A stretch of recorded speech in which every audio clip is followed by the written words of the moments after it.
Actually, here's how bad it is, Vicky. Here's how bad it is. The woman looks at me, and I'm like, hey. And she's like, I was like, I only have 6 today. And she's like, so I don't even need a cage. And I'm like, no, you don't need a cage. Like,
ahead and open with your item, Superintendent. Dang it. Thank you. Appreciate the board gathering and appreciate that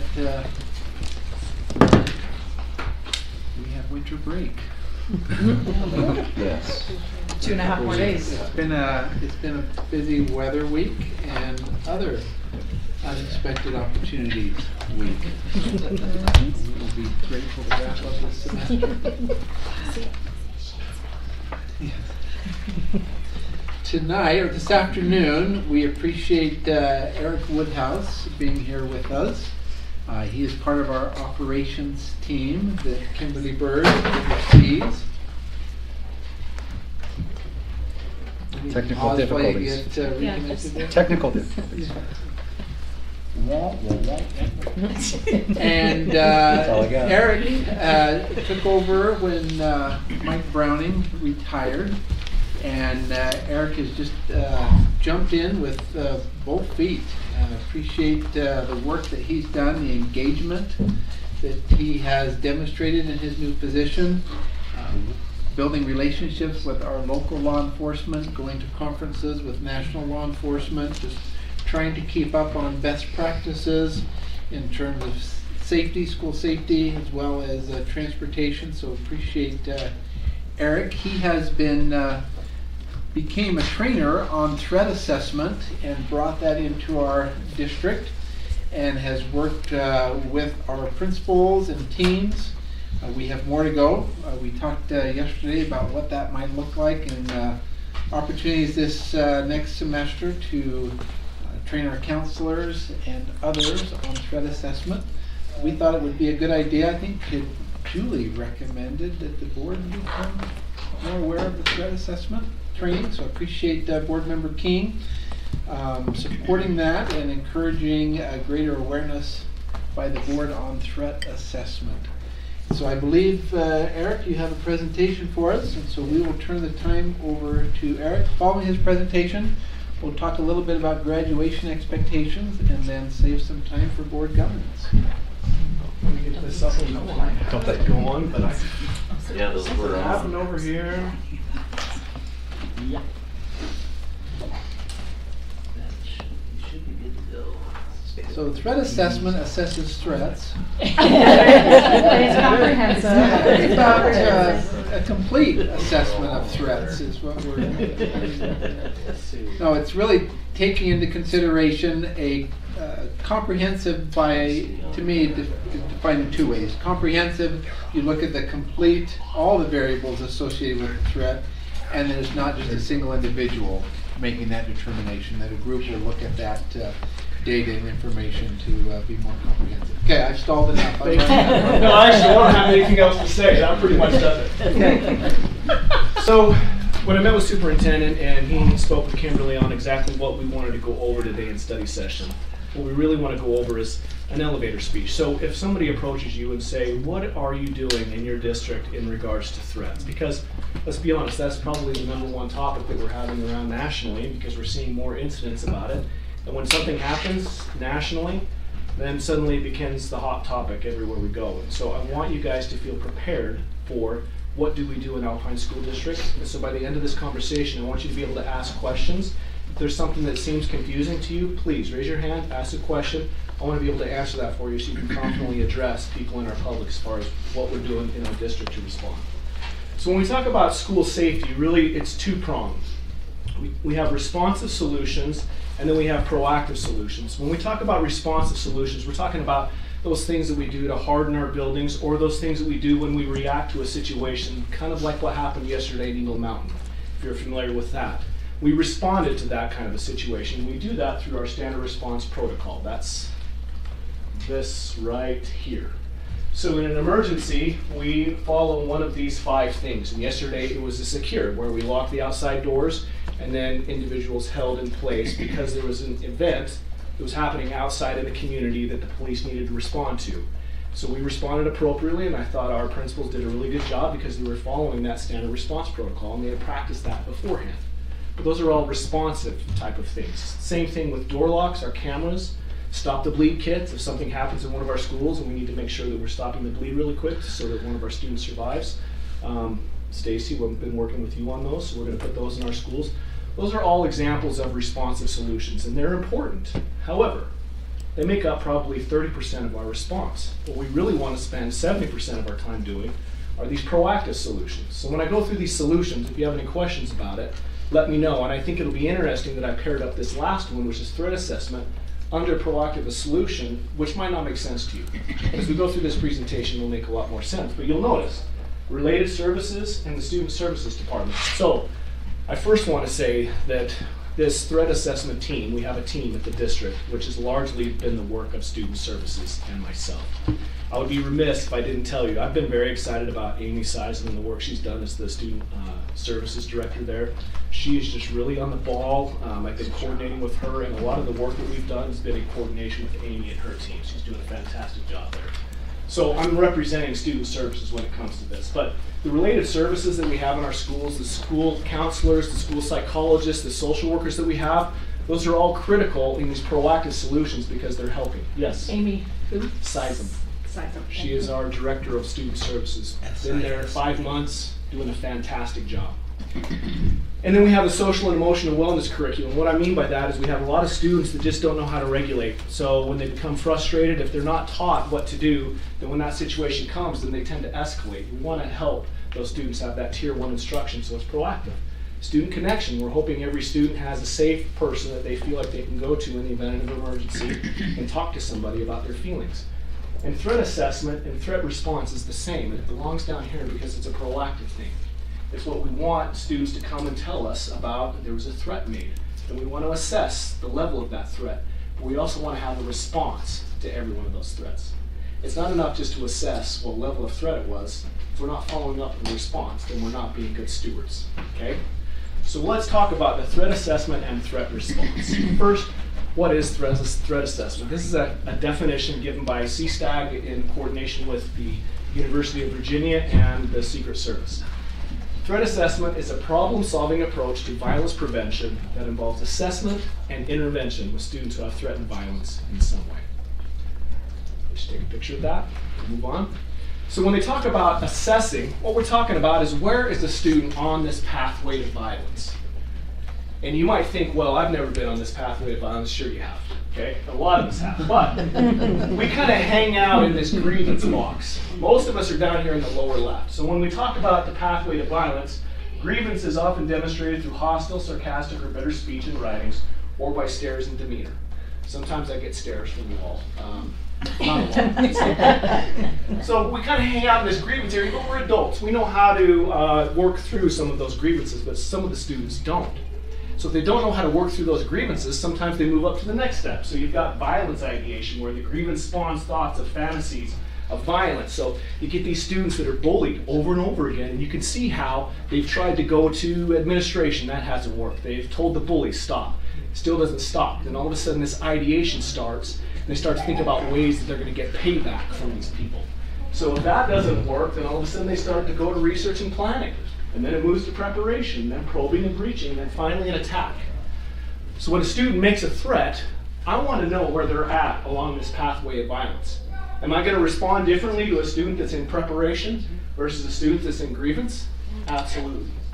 But it's important that we identify where they're at along that pathway so that we can make an appropriate intervention. Think of the medical model here.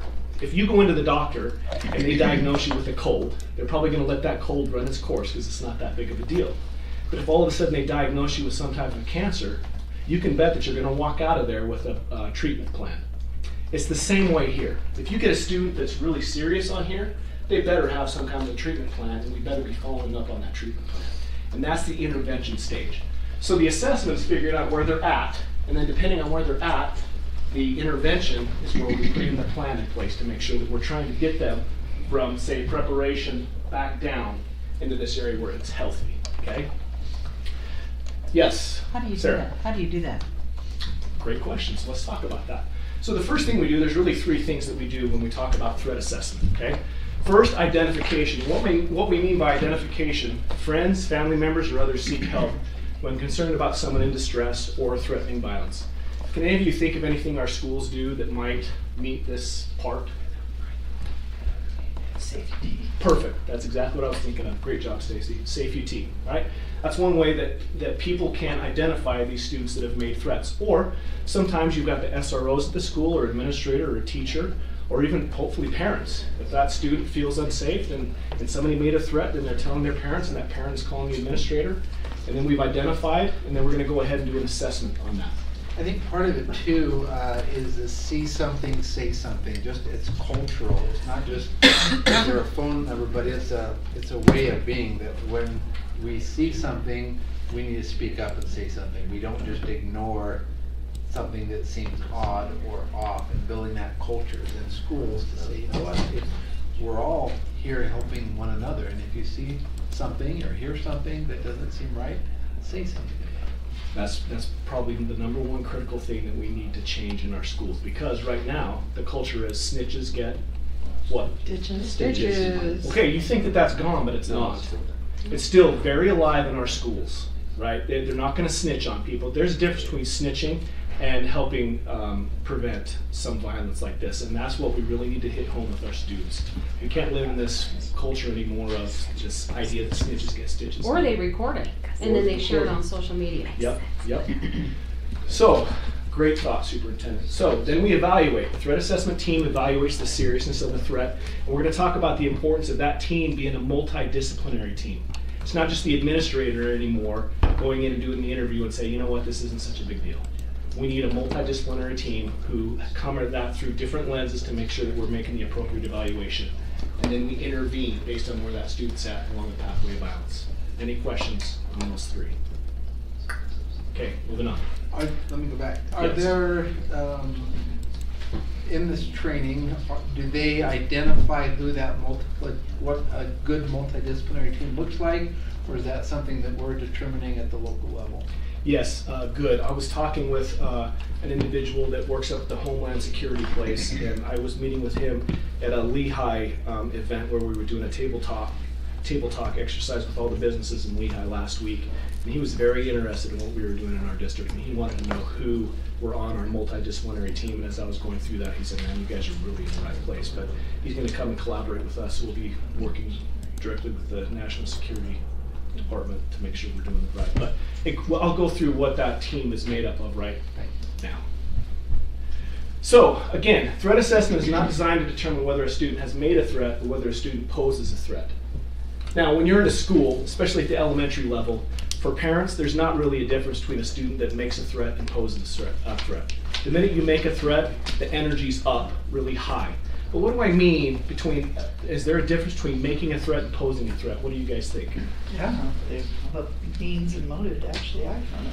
Good. And that's the key. Do they have the means and the motive to actually act on it? Now, how many times do we say something but we have no intention of really carrying it out?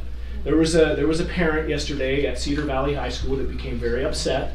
She said a lot of things that she probably has no intention of carrying out. Maybe she does. And Maybe she Julie, doesn't. we've forgiven you for that.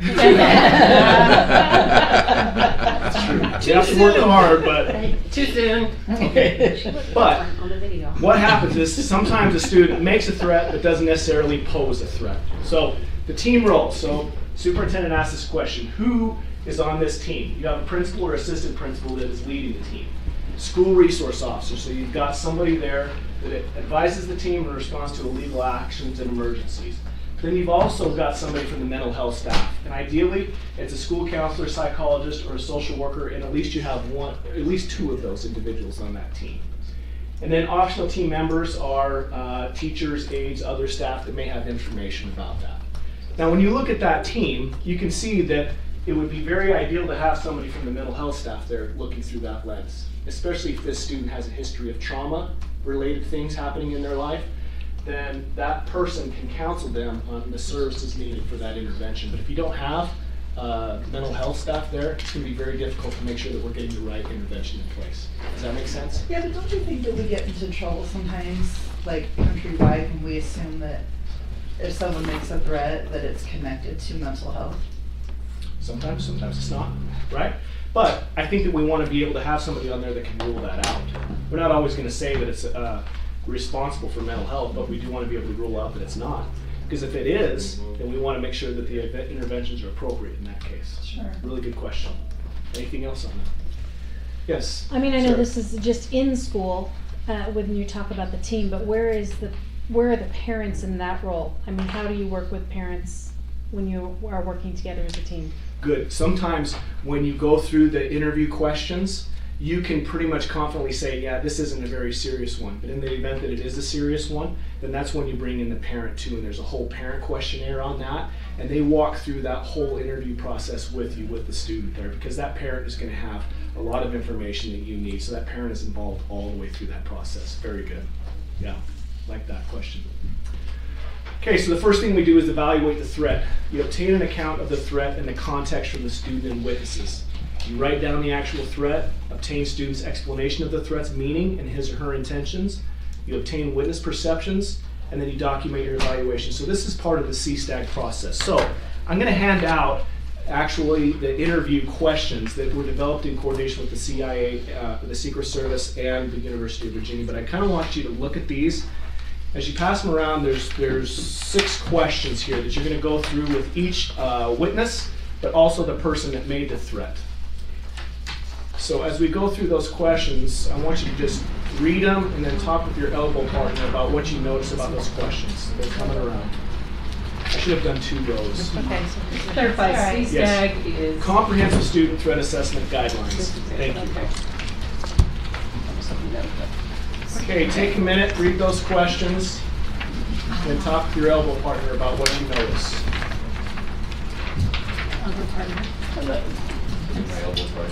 And I'm like, yeah, you got a lefty sitting next to each other, fight for the place.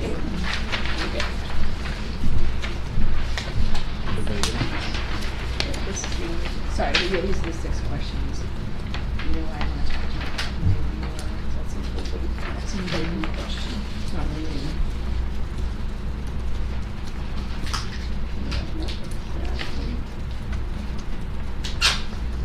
It's like this one's asking where do you right. Oh, it's on the interview side right here. Yes, good. 6 questions. Right, yeah, exactly. I don't know So why like, would it be you know, much these are sort of cheaper. different. Is it like question, or was it a he's threatening me, you know, like is there a relationship there? Yeah, was it just like visual percent of the Well, I'm just trying to. well, I think that's important too, because like, is it like it's resolved or walk away, or is it? I just got to show him. No, I got right? So why am My answer, yes. It's not, there's no, Somebody can there's evaluate no emotions or assumptions. Or judgment. It's just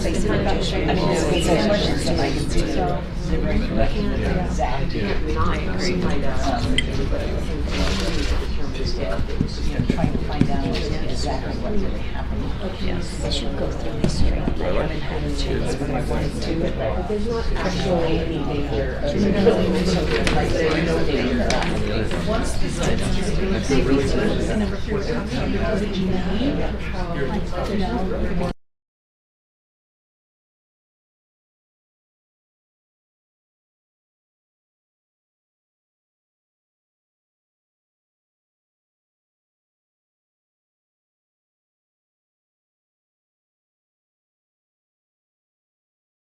Minutes. Charles 15. Yeah. I think I see what I can do. Okay. Yeah. Hey, there's one in Saratoga.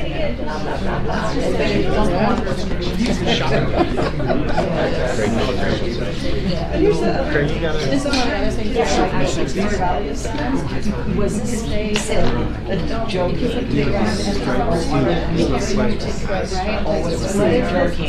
actually have them. Just to kind of see how Subtle, they a little more subtle. Yeah, so all the stuff. There's no subtle. That's why I was like, okay, depending on where we are. Okay, finish up your last thought. Bring it back. 3, 2, Yeah. 1. I think that's really smart. Thank you, Annalise, for your tips. Okay. What came to your mind? What did you talk about in your elbow partner groups? What did you notice? Heard some great questions. I'll go. So we talked about how all of us sometimes when we're blowing off steam, like we say something. And the example I gave was sometimes I'm like, oh, I'm going to kill that kid with one of my kids when they've done something super stupid. And like, there's not actually any threat that I'm going to actually kill my child. Like, that's not even in the realm of possibility. But I think we all say things sometimes that if someone else overhears it that doesn't know us or doesn't, that sometimes then that becomes problematic. And so I like the idea of, you know, what did you mean when you said that? Yes. Why did you say that? What did you mean? Yep. And I think for kids especially, I say all the time to my kids, your prefrontal cortex is not developed until you're 25. That's why you make stupid decisions. But kids make stupid decisions. And for us, when we said stupid things in high school or in junior high, we would say it to a friend. And now they say it on social media, or they say it, and suddenly you've got all these people who may or may not be super upset when there may not actually be an actual problem. Good, yeah, and the questions start to pull out that context, and hopefully we're getting to that. What did you mean when you said that? Do you intend to act on that? What would you do now? Yes? It just strikes me that there's no blaming in here. There's no, you're in big trouble talk, that it starts out, and it continues to be open questions that don't assign blame. You know, what exactly did you say? Do you know why you're talking to me? You know, these are open, non-blaming questions that give the kid the benefit of the doubt, and at the same time is holding him or her accountable. I really love that you pulled that out of the questions, Ada, because one of the things that we're trying to bring forward in this interview process is we don't want it to be threatening for the person that made a threat either. Because if it's punitive, then they're not going to be honest with us. If they're not honest with us, then we're not really going to understand why they made the threat. And if they're not honest with us, then that intervention we put into place may not match what that student needs. So that's why we try not to make it a threatening thing.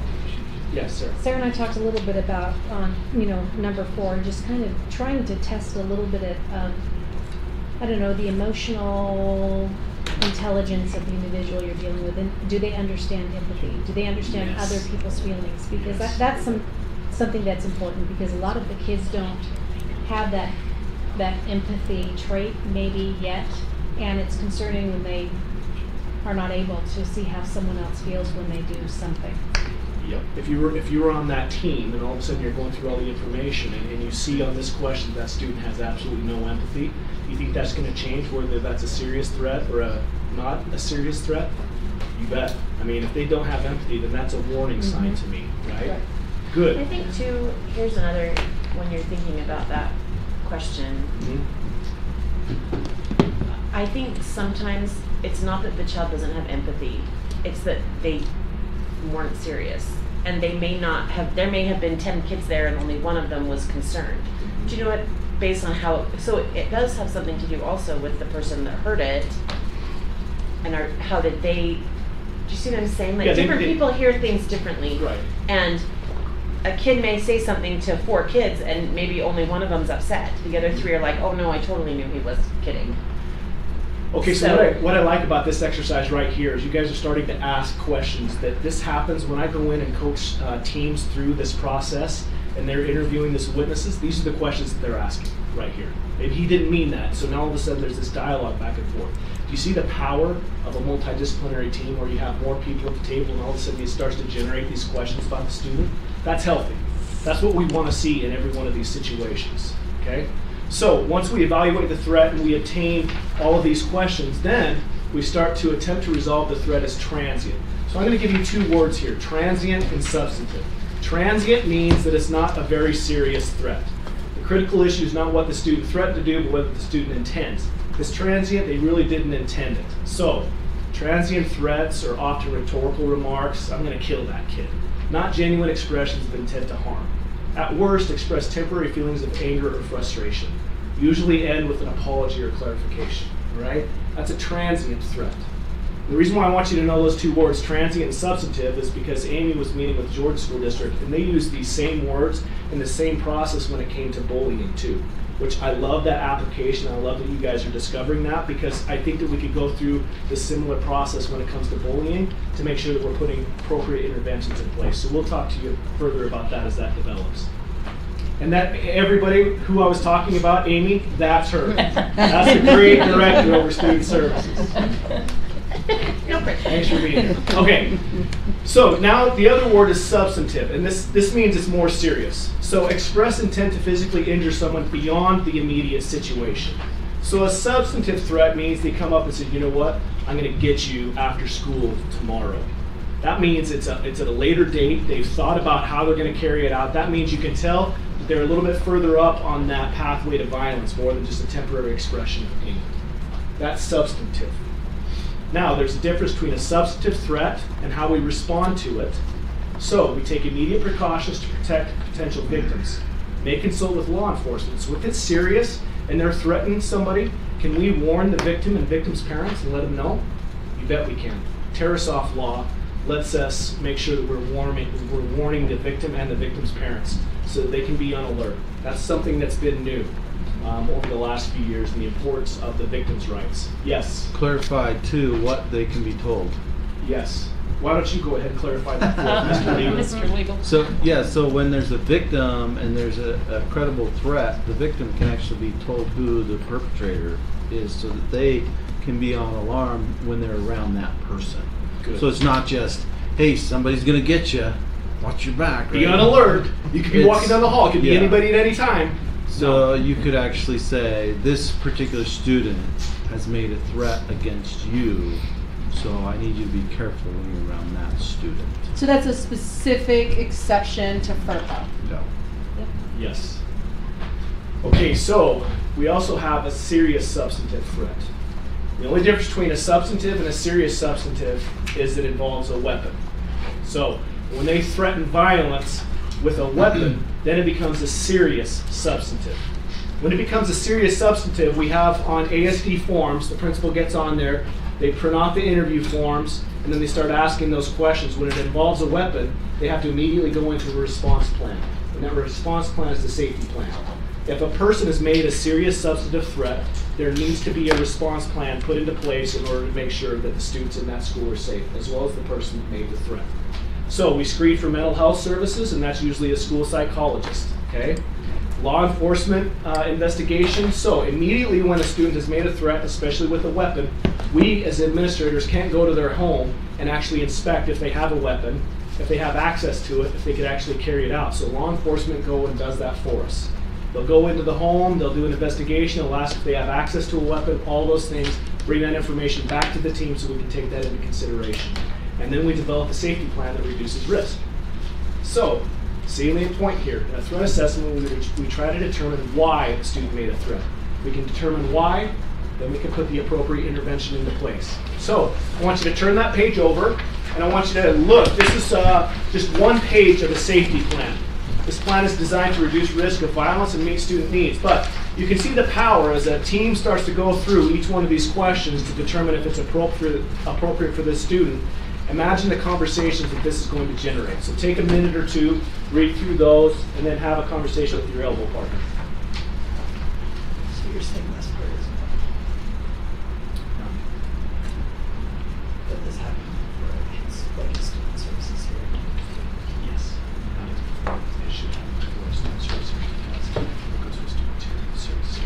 I could like this. Make sure you Like, what is the first thing you do? Is the second thing you do? Maybe they're in the border. I do think that towards the end, they are more serious implications, but there may be a kid who is like, oh, if we really just change the bus route. I mean, essentially, we're talking about when you're changing buses or changing class schedule. That's basically a part of a safety plan. We do those all the time. So, but I do think it is somewhat in order. There's a difference between like them giving you a warning versus calling your parent versus getting lost. This is the kind of stuff. Yes. But I don't know that they're necessarily 100% correct order. Yeah. These types of protocols.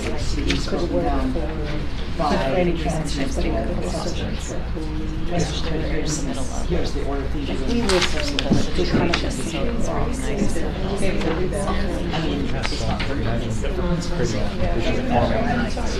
Click on stuff. They take that, just dump it into the documentation. Well, and it may change, situation to situation, right? I don't think every transient threat's gonna determine a mental health assessment, but there may be times where that's appropriate.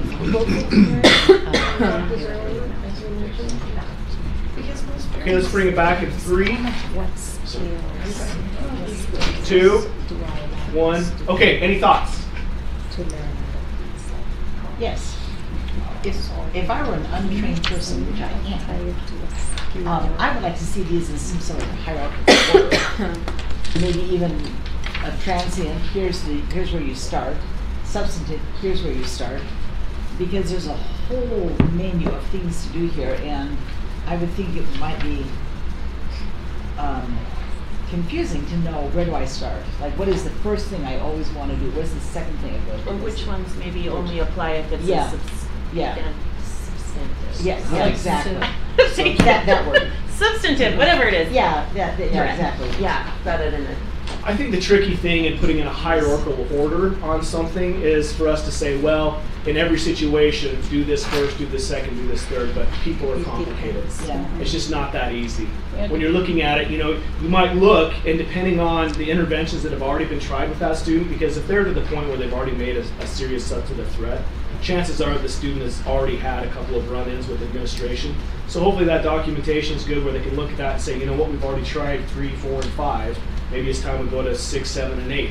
That's why I think the importance is in the conversation you're having, not necessarily on a hierarchy of which intervention we're going to do. Yes? And you probably don't want it in a hierarchy because then if something's very severe and you skip steps 1 through 6 and go straight to 7, then you might open yourself up to some issues. I really like that comment too. That's very true. Okay, I'm on a limited time here, so I want to make sure I get through everything because there was a couple questions I want to respond to. So, who's been trained so far? Before this year, we had 2 trainer of trainers. Now we have all of these individuals right here that are trainer of trainers, which means we are licensed and we've passed a certification in order to go out and train other teams and other individuals on how to perform a threat assessment. This is substantial. There aren't a lot of districts that have this many people trained. And so thank you to Student Services because it would cost about $1,500 for each one of us to become trainer of trainers. So that's a lot of money that's been invested to make sure that we're doing this with fidelity. And also we have all of our psychologists will be trained on March 5th. We have secondary principals and 1 assistant principal all trained. They went to the full day training there. Elementary principals and APs have had 1-hour training. We're going to get into more detail on that. Elementary and secondary supervisors, all of them have had the full training, the full day training. And we have one board member that has also had the full day training. Julie King right there. So wait, so this Meg already received it? This was already received This it? is already Except for receiving this- it, and the psychologists will all receive it on March 5th. So who we have left are elementary and secondary counselors, and all of the social workers too. They're the ones that we have left to be trained. Yes. SROs, where are those? Which? Okay, groups this are is those what's those been really with? cool. I've been really trying to, so I have a leadership team. My school resource officers, there's 4 of them. 1 of them was not able to attend, but 3 of those have been trained on how to train on comprehensive student threat assessment guidelines. And so now they're training all of their departments on exactly what we do in the school district so that they're in alignment. But I guess my question is, how many police departments do we work with? It's a lot.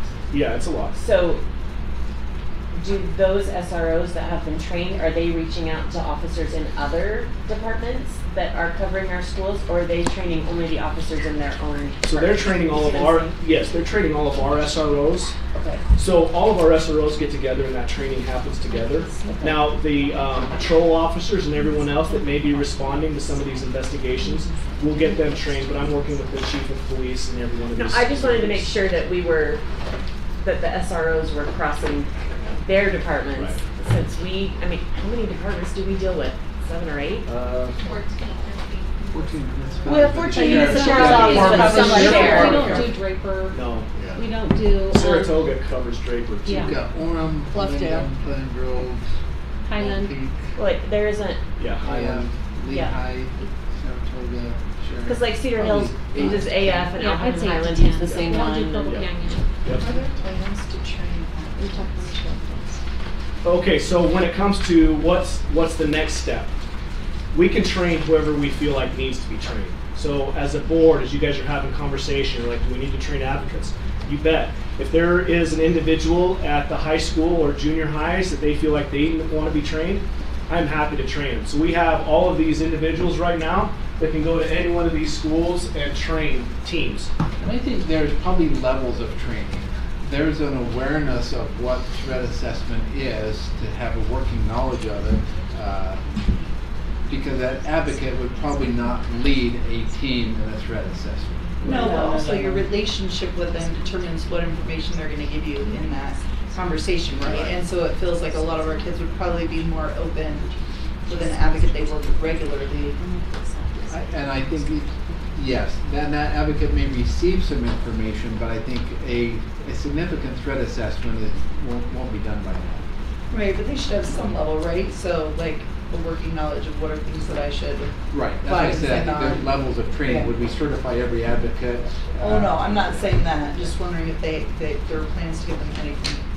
I think like superintendent said, there'll be a graduated level of training that I think principals, I really want them to take ownership of what their team looks like, because some teams are going to look different than others, but I think their administrators know what's best in there. So threat assessment team support. So the district threat assessment team, we go out and we're supporting these individuals, especially through their first couple of investigations that they do, to make sure that they feel confident in being able to do it themselves. That's where we do individual school coaching. We're doing a continuation of our training, full training for those that are left to be trained. Superintendent really wants a portion of our website to be dedicated to safety, so that we're educating parents on what this process is, so that they're informed just as much as you've been informed today. That's, which goes along with the public awareness of the protocol, and then standardized documentation across the board. Amy and I are leading up a committee to really try to narrow down what that documentation looks like, because there are some significant gaps in our district that we really need to make sure that we address. So that is in process right now. Ada. Where does self-harm threat figure into this? Is that a different protocol, or is this the same? That is a different protocol. Could you use some of the same procedures? Yeah, you could, but I don't know how I'd answer that, because I think that we do have a questionnaire on that, don't we, Amy? Well, we do. We do have a suicide risk assessment, and many times self-harm lends itself to more of that kind of assessment rather than a threat to others. It's more of a threat to self. That's a good question. Okay, that concludes my time. Any other questions? Okay, thank you guys for your time.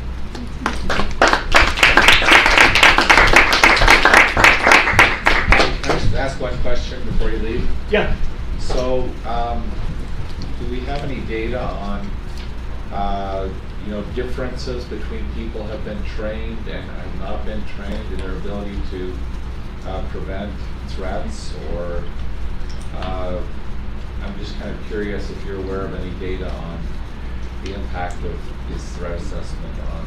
That's a good question. A couple of things with comprehensive student threat assessment.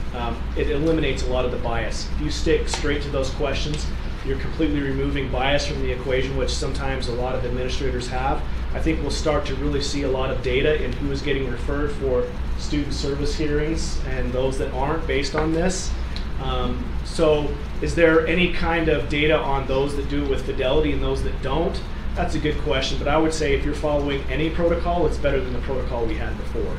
But we want to make sure that they're following those questions with fidelity, because if they're doing that research-based, then that's what's going to give us the best. But we don't really have any data because we're kind of in our infancy stages. Across the nation, they say that you need to follow with fidelity, and it really will prevent, but I don't have any solid data for you in that regard. It might be nice to just gather data, right, as we get into this. So we are able to collect where those threats are coming from, whether they were transient or substantive, how many intervention plans we have in place. So as they start filling out these forms, we'll have more of that data, and we're going to collect all of that. Yep. Okay, great questions. Thank you. Thank you, Eric. Appreciate your work and the progress we're making as a district on threat assessment and response. Go to the next item. Please go to the next item. Okay.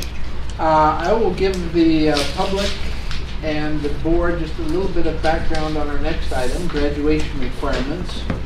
Prior to the pandemic, it was our practice to require that students who walk for graduation have met the requirements for graduation. There were some exceptions that were made at a local level, depending on circumstances and situations, adjustments to that. In addition, we differentiated between a 24 credit diploma and a 28 credit diploma. Both are accepted by the state, that we would have the school logo on a 28 credit diploma, but a district logo on a 24 credit diploma. Because of some of the challenges that the pandemic created, we made some adjustments during that time. One of which we feel is an ongoing adjustment that should be continued, is that regardless of whether or not a student earns a 24 or a 28 credit diploma, that the school that the student is graduating from, that insignia and stamp, it is a school-based diploma, not a district diploma.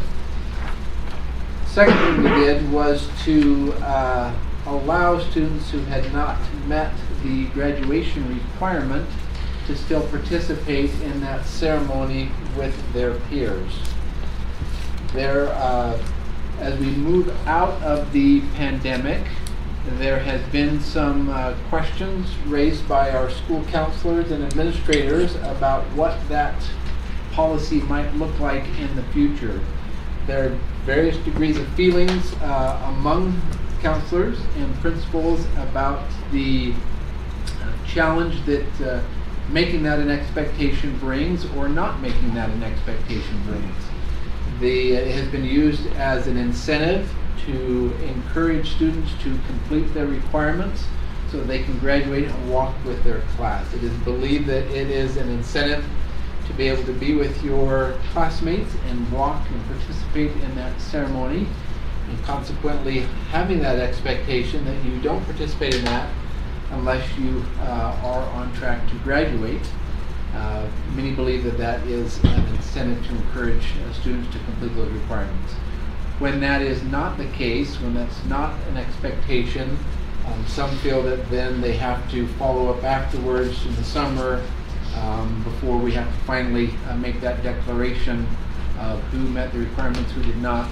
Puts an additional burden and challenge on our school counselors to track those students down and to continue to try and incentivize them to complete those requirements. With respect to the data on this, I would say the data varies. Some schools have probably been affected by this change in expectations. Others do not seem to have been affected by it, so their graduation rates have stayed about the same, or they've been able to find ways to overcome that.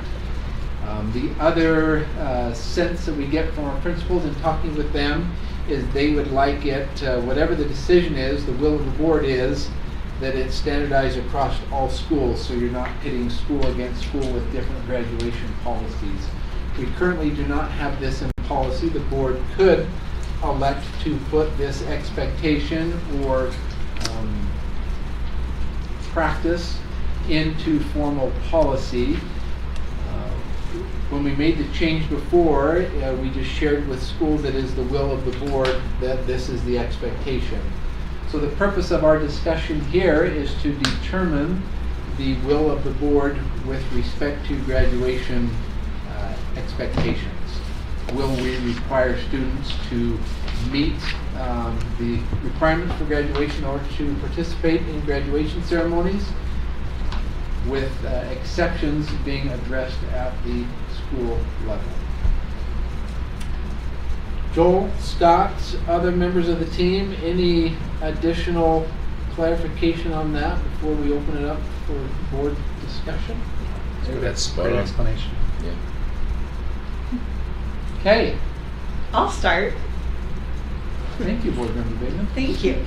So the interesting thing that I found when I was talking with my counselors, and we went through these things, and just let me preempt this all by saying, it is my desire that we put this in policy the last couple of years. I think the time between when we decided and when our counselors got that memo was many, many months, and that maybe was not what we anticipated, but they expressed that they would love to know before the school year starts what their parameters are going to be. So I think I would love to see this in policy, and that it may live forevermore then until another board wants to change it. Anyways, the thing that was brought up to me multiple times is that where they saw the increase was in the 24 credit diplomas. So like at Skyridge, it doubled the amount of students who graduated with that because they have that 24 credit diploma.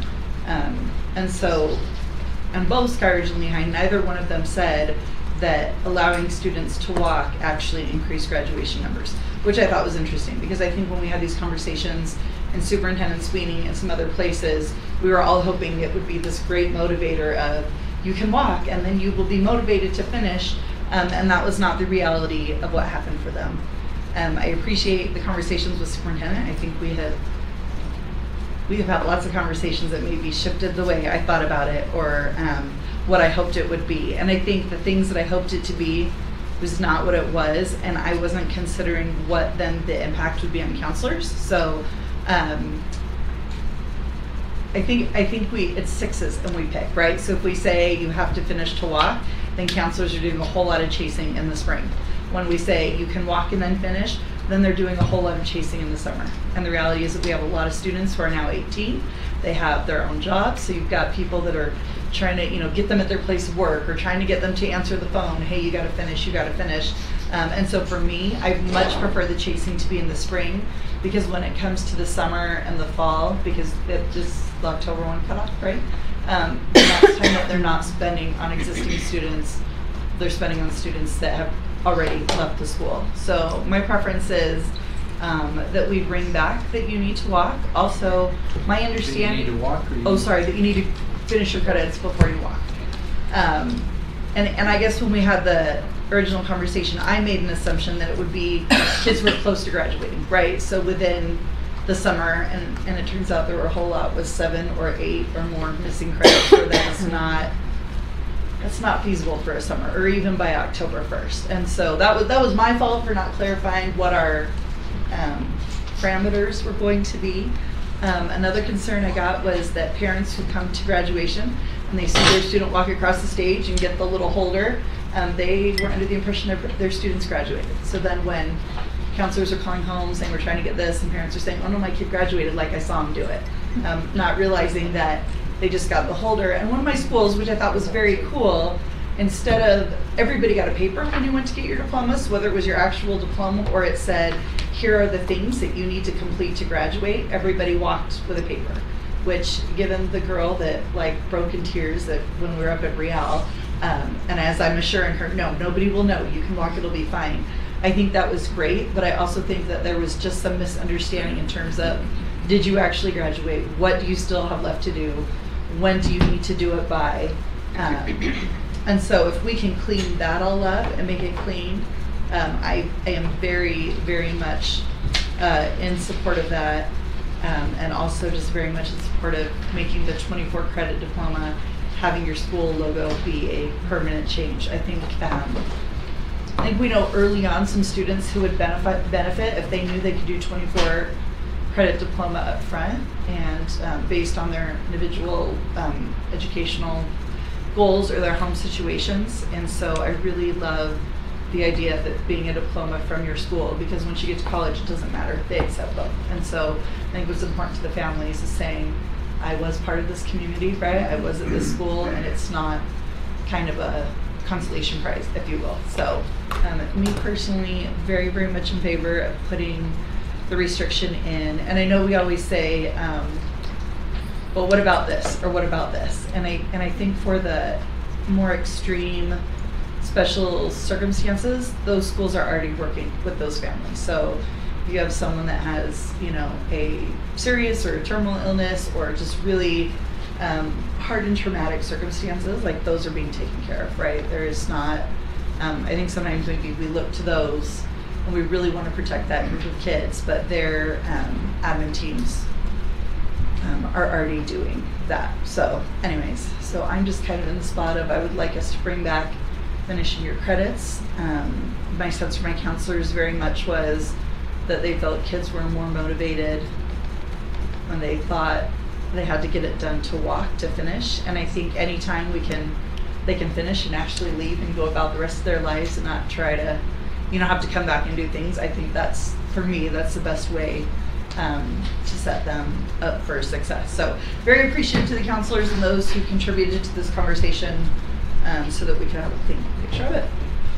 Thank you, Board Member Bateman. Let me clarify.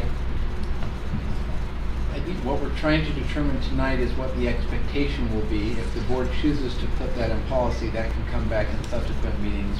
Where the timing is such that it would be good to clarify sooner than later so that counselors and administrators can move forward the second semester with a clear expectation, even though that may not be codified until, policified until we get that policy. That's probably I like that word. Could be put into policy. So I just have a question. What is the contract of our counselors as far as summer hours go? Yeah, they have summer days. Some of those are spent at the end of school that year, so early part of June. And then some of those days are spent, my understanding, some of those days are spent in August when they come back. So they are not all through the summer. They're not. They don't have that kind of. It is similar to a teacher contract with extended days because of some additional registration and other things that. So they who's take care of. doing all the follow-up all summer? I know, that's what I hear about it, but I'm. Is it admins? I hear it's admins mostly. Yeah, I think it's admin and counselors. Advocates, counselors. It does depend. Every school has different structures that they put into place. But most of the pursuing kids happens now, not. I mean, it's happening in the spring and the summer. But the schools that have really set up policies and procedures, they're starting it as school starts for those seniors. But they're also grappling with those kids as 10th graders and 11th graders. So there's a constant, ongoing pursuit of these kids. But it's a constant chase for these kids. But our schools, for a senior class graduating this May, they are well aware of their schools, the names of the kids, who they are, and what they're missing, and they've been talking already. So this isn't just a summertime. Like I have a sophomore and a senior, and I've already had those meetings with their counselors for this year. They've already sat down and said, this is what you still need. Yeah, I guess my experience was that our high school and our junior high are working very closely, like now, with 9th graders, and I think that's the goal. I think what this really there are ongoing interventions, discussions, support for kids to earn credit as they go.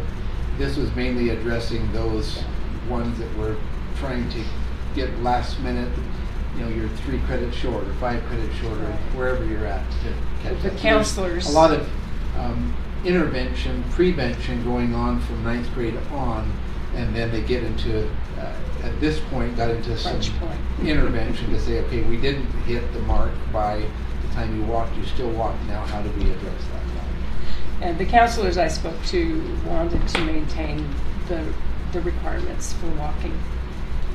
They felt like that the incentive was strong enough that it needed to be put back in place. The principal I spoke to was kind of ambivalent about that point, but this principal just wanted, as you said, consistency.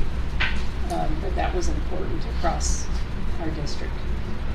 So I talked to my counselors and administrators also, and the counselors felt very strongly that they thought that you needed to be finished to walk. And they've made exceptions and will continue to do so for a kid that, has a major illness or has, was homeschooled for a year or whatever, and they're willing to make those exceptions. But they said the real benefit from saying, no, you have to be done to walk isn't the kid that has 5 credits, because that kid is probably not going to finish. And they're going to be working with them all summer either way. But the kid that only has a quarter credit and has to finish this or this, those are the kids for which saying you can't walk if you're not done really makes a huge difference in May. And so I think, and then they said the problem is with not having that carrot to get those kids done, it's taking them all summer to get that quarter credit finished, when they're really trying to focus on those kids that still need 3 more credits by the end of September or whatever. And so I also, like Stacy, I think you need to be done to walk. And I think we leave that ability to make an exception based on unusual circumstances at the individual school level. Okay. Thank you, Board Member Moore. I talked to people at Orem High, and they felt very strongly that you need to be finished. Because they felt like the time they had spent during the summer and during the month of September trying to catch kids up was so significant that in some cases they still didn't graduate. And they just felt like it would be better if they, had that in place. But Joe at Timpanogos had an interesting thought. He said if they're within 1.5 to 2 credits, he would like to let them walk, because that is something that's doable. They can make that up. They can work with them. They can pull them through that. More than that, no. So I think my answer to that would be if they're within 1 or 2 credits, why don't you just switch into a 24 credit diploma and let them walk and be done? I mean, I don't know. Do you know what I mean, though? Yeah, Like, that to me seems like... If they're at 28, then they can do that. But if they're at a 24, and they're still missing 2. But that's maybe a school decision, but they felt like, give them a little grace, we can work with that. More than that, no, it's too much. And isn't it really a parent decision as well? I mean, don't parents factor into the type of diploma they're giving them? Yeah. Whether it's a 24 or 28, yeah, I would think most of our counselors, when working with a student, are just exploring those options. Parents would be involved with that determination as well. Having talked to some of the counselors at AF, I was kind of surprised when they said that they had, the students that they've been working with, the incentive was never the diploma, which is kind of sad. I mean, because you hope that that would be an intrinsic desire to get that diploma, but it's been the walking that has been the incentive. And they kind of felt like their hands were being tied a little bit and would like the extra support of the district and the board to be on their side and kind of pushing in that direction and helping out that way. They also mentioned it's kind of hard for teachers too. And if that became the thing of you're a senior, you need to get going, you're almost there. I asked them specifically if it, the timing, are we too late now and they said no. This is actually better if we can start the next semester and have that put in place. It wouldn't make a difference. It would just be more helpful.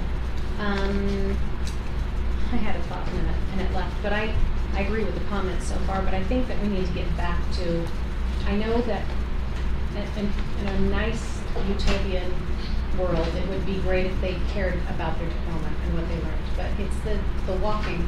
And so I think incentivizing them and saying, you need that. Same thing with counselors. I hate the fact that that's put more pressure on them to figure, their summers are a little bit different. Chase, I agree with what Stacy had said, that that's either the spring or the summer, and that by the fall they need to be focusing on those that are coming in, not those. And AF had 13 students. We let 13 students, walk, and none of them came back. Those 13 did not come back and work on it. And of course, the teachers during graduation are like, how's that? They failed my class. And the teacher next to them, they failed my class. How is this happening?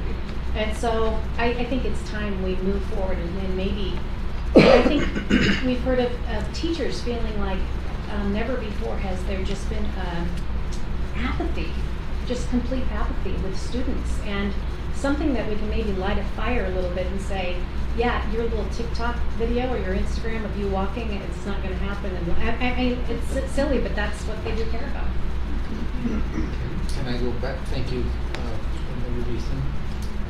Did you make a declarative statement on where you stood with this? I am in favor of having them finish before they walk. And Ada, you mentioned that you had talked to principals, but I want to make sure that I understand you well. The counselors that I spoke to do want the requirements back in place. The principal said, I don't care really, I just want something consistent. What is your sense? What was your recommendation? I would like to have some requirements in place.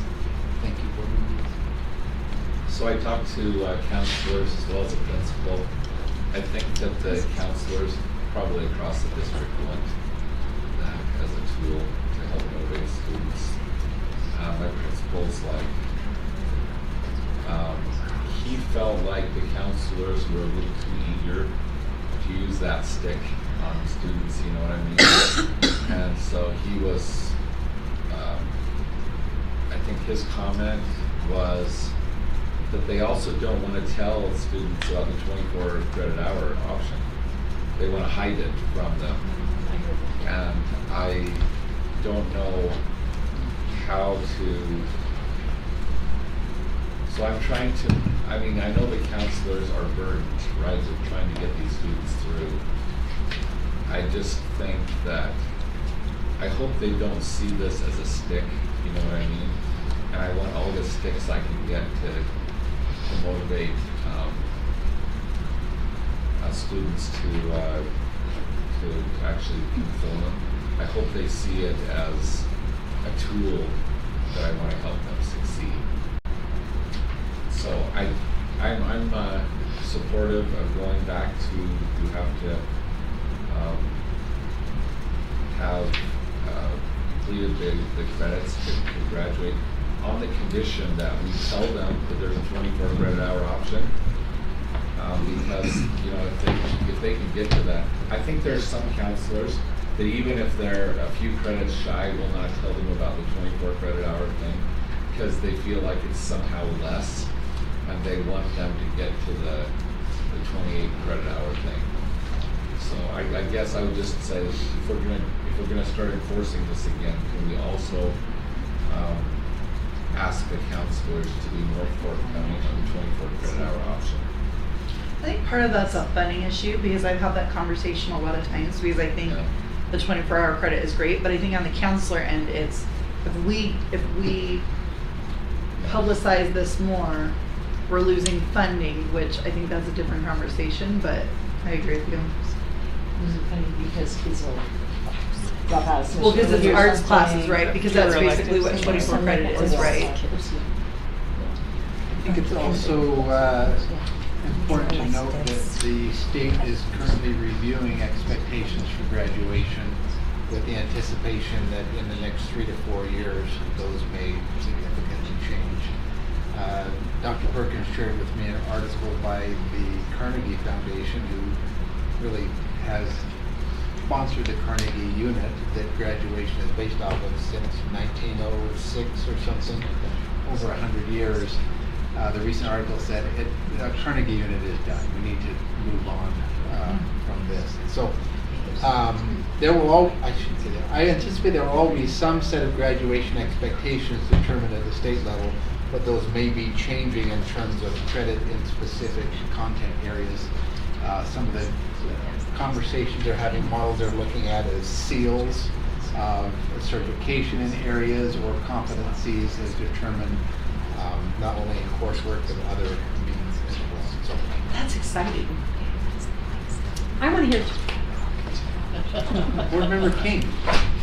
Oh, what a shock that I'm the outlier. I'm going to make an assumption that I'm probably the only person at this table who's had a kid go through high school without graduating with a diploma. So I have a very different perspective. I feel like we talk about the vision for learning and this idea about knowledge, skills, and dispositions. And I feel like education is shifting more to a competency-based or project-based learning, but the problem is we keep making policies that support 180 days of seat time. And my frustration is this feels like this supports 180 days of seat time. I found it interesting today that Governor Cox held a press conference where he talked about how they're going to be looking at state-level jobs that require bachelor's degrees and kind of eliminating that requirement. And the argument was your work experience and skills and competence can often determine your value at work, that it's not necessarily a piece of paper. Now that's not true for every job that's going to be state level, but this idea of looking at what is competence. And my kid who walked at graduation knew fully well he had not earned a diploma. There was no confusion about that. I worry that we have kids, whether like I have a student who spent time in a mental health residential facility. I have homeschoolers who come in. The 24 credit diploma not being advertised is very true. I've gone and spoken to kids in classes and we have great interactions, and I had a situation where I usually tell the kids, do you know that you can graduate with 24 credits? And generally the response is outrage. That like, what? This is a thing? And I'm like, okay, so don't rush home and like tell your mom or everybody like, you know, Done. I'm like, the counselors hate when I come. Don't everybody like herd down to the counselor's office. But I did have a student in one of the classes who said to me, and I knew this kid, he said, is this true? And I said, it's absolutely true. You can graduate with a 24 credit diploma. I said, but go home and talk to your mom about it, because they're like, depending on where you apply for college, it may be, you know, that you need certain science classes or whatever. Anyways, he went home and told his mom that I had told him this. He dropped the classes the next day that he didn't want to do. But then he went and had an adventure where he went with a friend and their family on a boat and explored part of the world for like 2 months. Do I think that kid got an education? Absolutely. I worry that we have kids who are a part of our school communities. They go to prom and football games, and sometimes they screw up.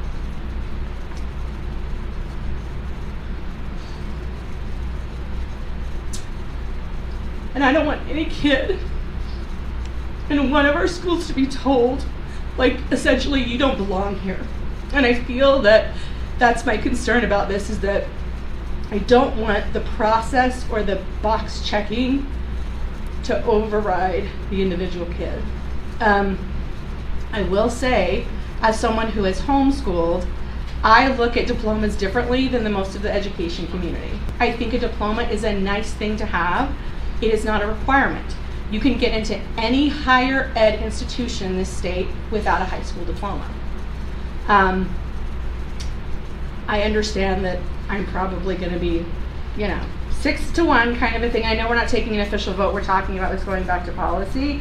But I have serious concerns about, if we're really going to challenge what education looks like, we have to be willing to challenge what education looks like.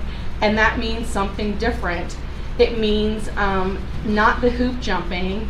It means letting kids help determine what their education looks like.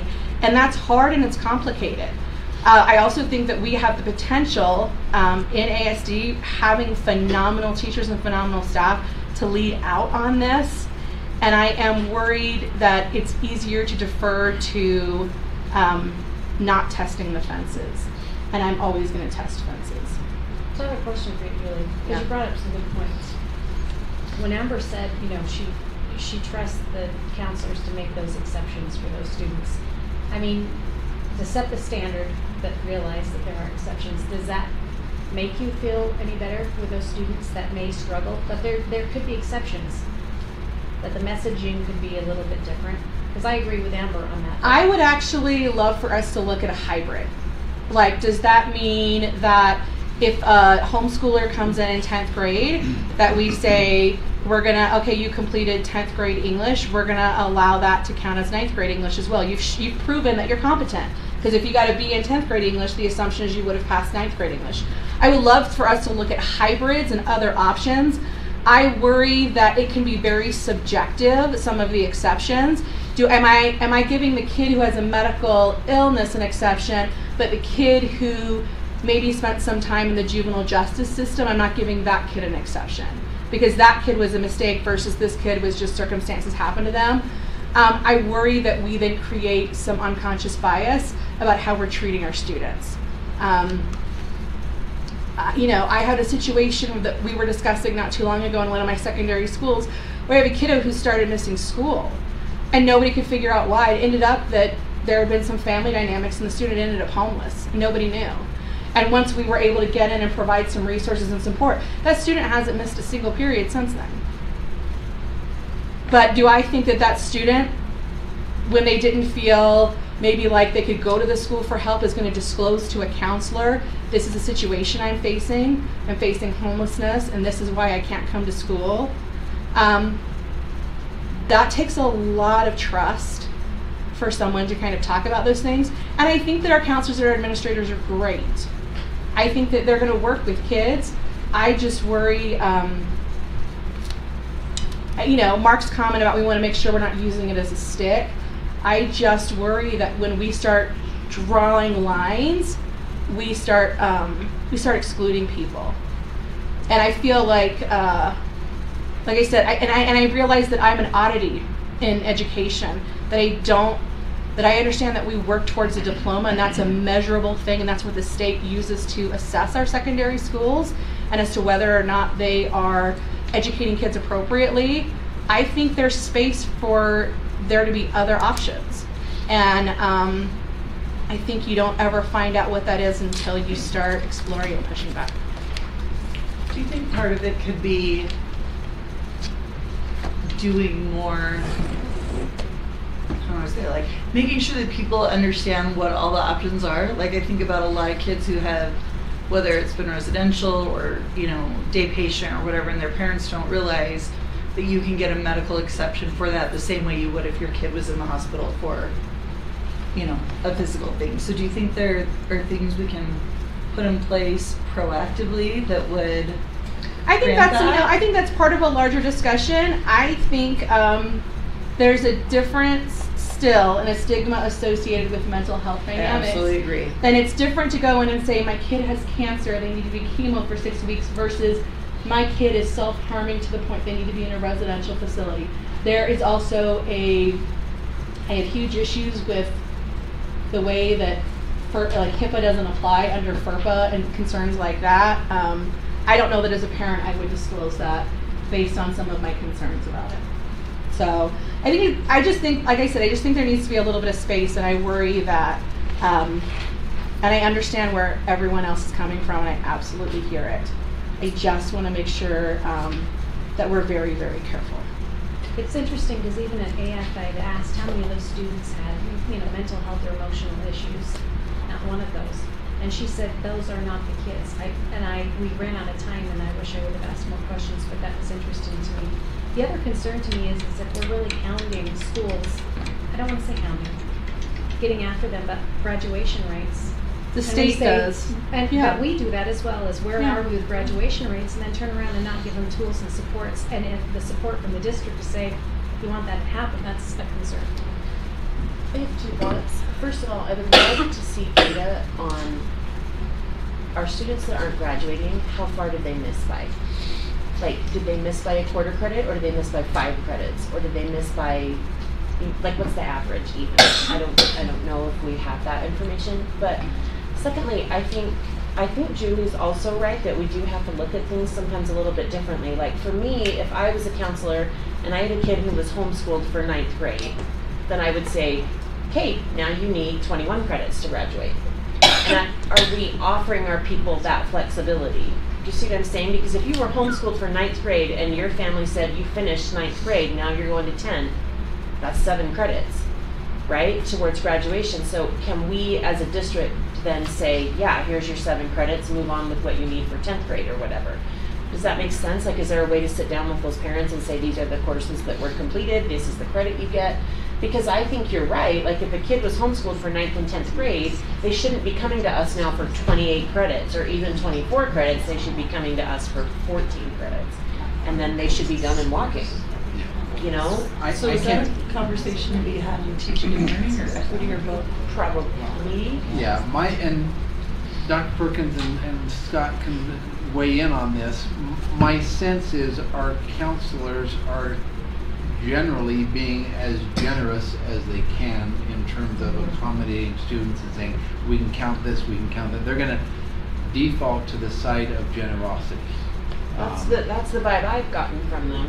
That's the sense I get. I have not been a high school principal and worked with those graduation things. I did with 9th grade and completion, and we tried to help work with teachers to help kids get credit for that.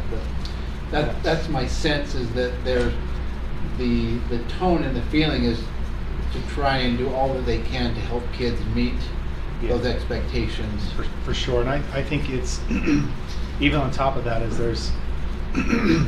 there is a personal approach to each one of those kids, and their circumstances is there, and so I feel like there's always a way to help support a kid that we're working towards something. But that's that 24 credit is an option put on the table when counselor can look at their credits and see where they're at and see, hey, do you know you have this? And it does build hope into some of these kids that are further behind. There is, for 4 lost credits, there is 4 classes that kids aren't attending school anymore. And so there is that piece where we're not getting, and this is the only piece of thing to consider, but I worry about just making that a blanket across the board, just this is 24 credit and everybody gets it if you want it, because we do want them to reach those expectations. We're saying the credit they're earning is preparing them for the next level in these subjects that would prepare them for whatever level they choose. But to go back to your question, the individual point of that is they meet with each one of these kids and their parents and talk through every scenario that's possible to give them hope and options for the future. And I think there's a tremendous amount of flexibility, even at the end when they're looking in the springtime of, okay, let's look at credits earned and credits received, and can we do this, what about this, well, let's count this. And then there's little exceptions you can make along the way too, but they still try to stick to that standard to get that diploma to mean what it means. That means that you're prepared to be ready for the next level. But there are exceptions, there's many different ways, but that's where the individual part comes into it. And what Scott's saying is absolutely correct. There are restrictions and limitations with a student that's a homeschool student currently who comes in, who hasn't been in a credit earning institution. That are things that there are ways to overcome, but they are much more complicated, and most often homeschool parents will choose not to pursue them, like a competency-based exam that the Granite used to offer, that it's no longer an option. So there is work to be done when it comes to competency based education and how we can start to build some of the things. I know Board Member King and I have talked about these before, and we are planning to take those to the Teaching and Learning Committee. And we can bring back some further discussion at that point. But we are working, and I am hearing what you're saying. I have 2 questions that we may not have an answer to. One is, do colleges or other places, you were talking about like even truck driving school and things, do they care if it's a 24 or 28 hour diploma? They don't know. And what do other states do? Do most states have a 28 hour diploma or a 24? Or do they both like we do? My sense is it varies from state to state. There's not uniformity across the United States.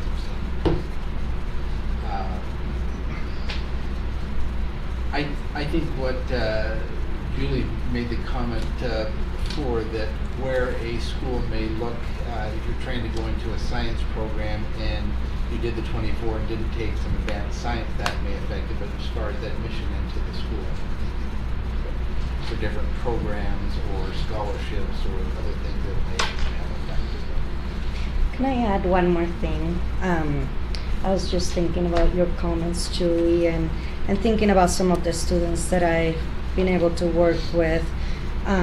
Fundamentally, thinking about their relationships that we have with these students early on, and looking at our data early on and understanding whose story are we missing, and how can we better connect with our students, so then it's not the spring prior that we're identifying these students, but very early on, whether it's 9th grade or 10th grade, if they're starting to be deficient, then that's an early warning sign.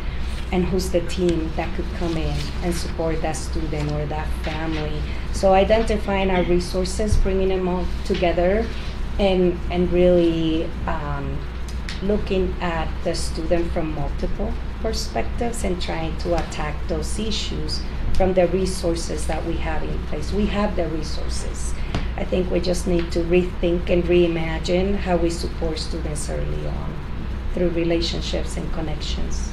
I think your point, Dr. Reese, is that this policy or decision is just one of multiple variables, right, and probably not even the most important variable, right, that we need to consider. It's a byproduct of a system of support that we could put in place. But for some, it helps to be that incentive to get right. Any further? I think we have sensed the will of the board. One final question: is it the will of the board that policy committee looks to make this formal in policy as an addition to the graduation requirements, expectations that already exist in policy? I would say that we watch the data, because if the data doesn't bear out that it's an effective position to take, I don't think it should be a policy. I think it could just be our practice. I worry that if it's not in policy, that we're gonna have this discussion every year. And so I would love for it to be there, so that's the expectation moving forward. Board members want to have a discussion every year, they can do it with or without a policy. I think it just complicates things a little for counselors to not know. Yeah. Well, especially if we're going to look at the definition of what it means to be a graduate again, I kind of hesitate. The USBE wants to change that. That's what you're saying. We gotta wait till that stands still a little bit. Shane, are you asking, I mean, it sounds like the majority of the board wants to move forward and have the requirements there. Right, and I think a subsequent question would be, at some point, the board has stewardship for policy. At some point, the board needs to determine whether or not this should be a part of policy. It was not prior, but the will of the board was communicated to schools to say during the pandemic, we're going to relax that expectation that was in place prior to the pandemic. The question has been asked, is that what is the expectation now that we're post-pandemic? And so we're clarifying what that expectation is. It was not in policy before, but the board would need to process through whether or not that's something that is the will of the board to put in policy. We don't need to determine that right now. I mean, that can be a later conversation. I think we have a sense and we'll give direction to our schools that this is the expectation going forward. I would be curious to know if other districts have it as a policy. Why is this at that level? We could have some research that. Our council. He's on it, I can see it. Do some looking and see what that looks It's like, oh boy.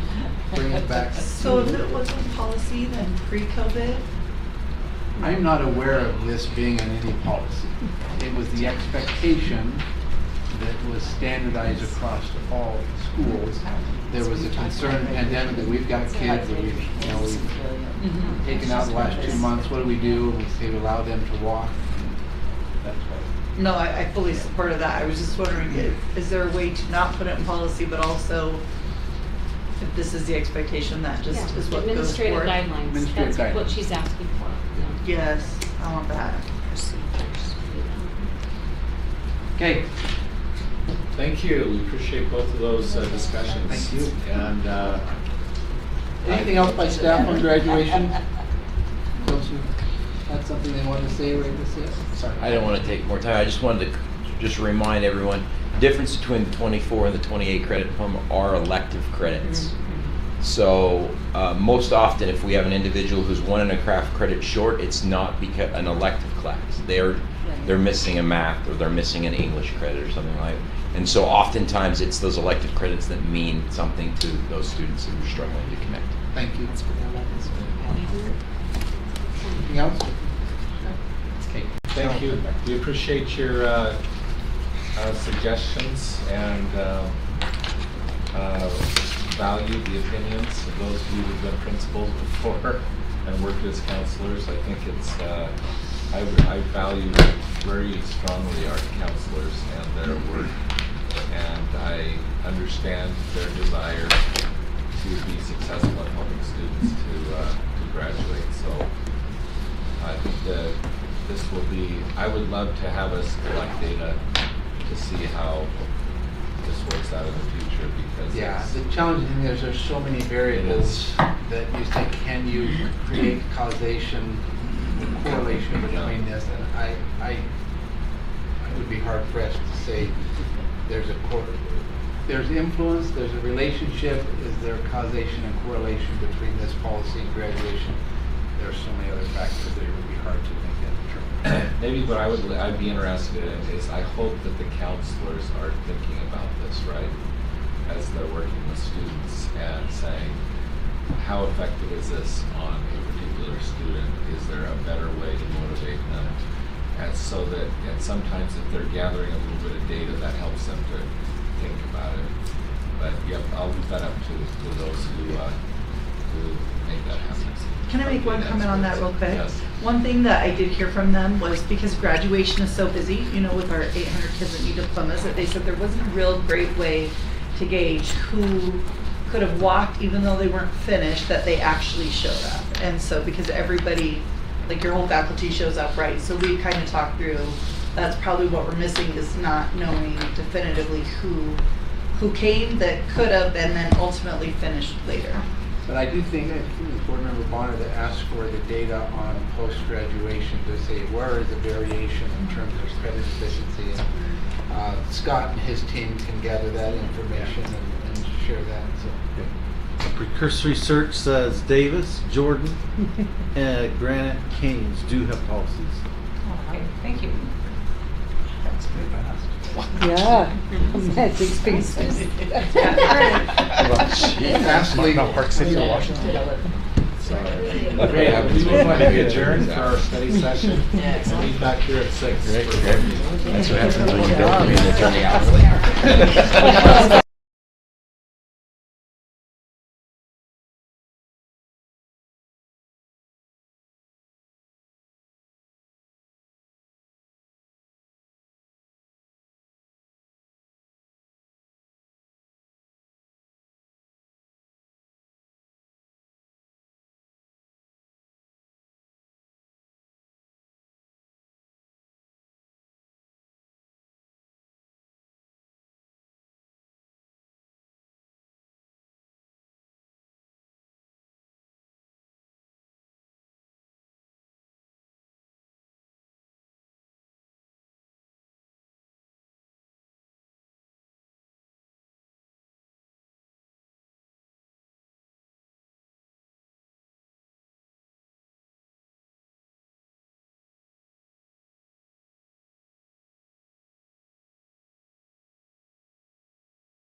before we get to that, we first have a public hearing at this time. And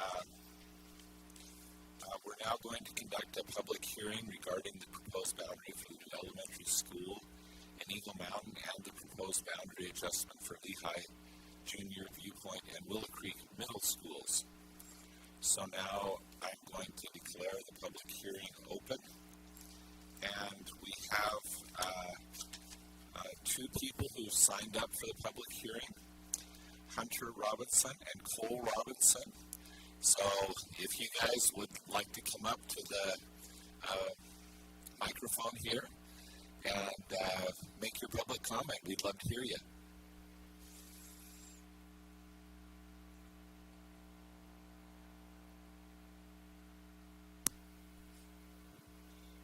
Dear members of the board and Superintendent Farnsworth, my name is Hunter Robinson and I am a student at Viewpoint Middle School.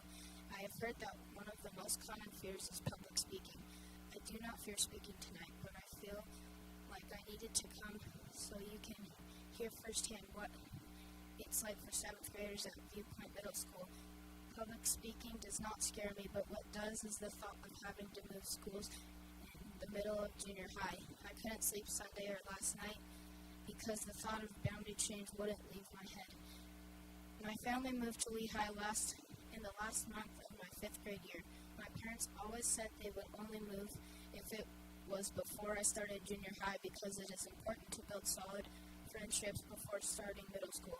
Luckily, I was able to make some great friendships at Eagle Crest. Before starting Viewpoint, I remember being very worried most of the summer about going to the new school, not knowing what the school would be like, having multiple teachers and lots of new kids.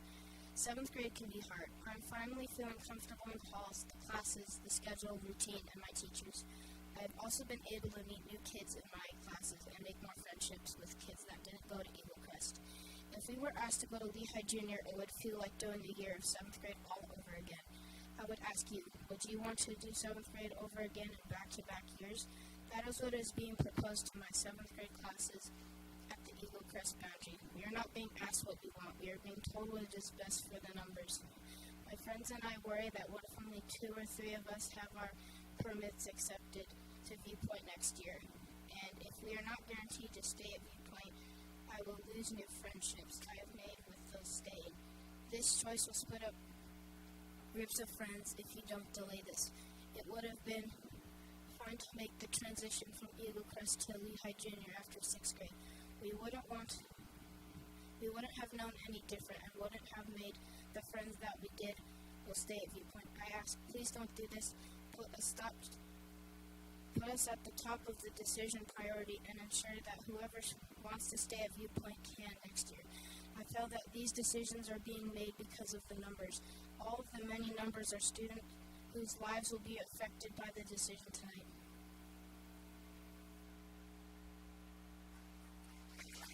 Thank you. We appreciate your comment, Hunter.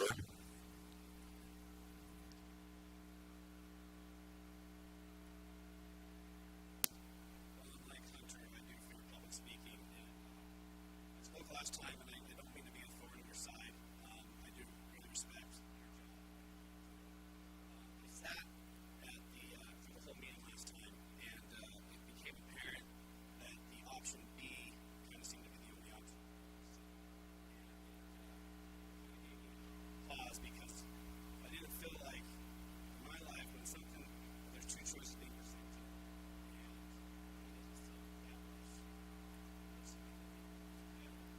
And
high school is just kind of the next step, but that junior high class is so much fun to highlight in here that speaks to turning his friends like his six best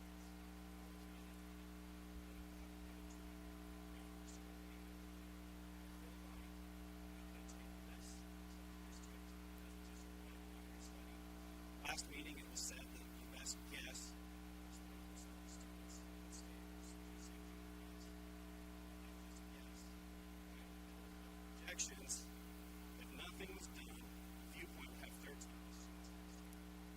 So obviously, what would it take us to a district-wide hiring decision?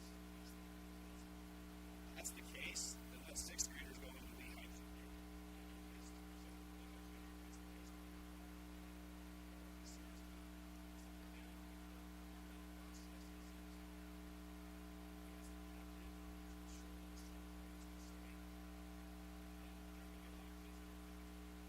Last meeting, there was a lot of discussion about FTEs.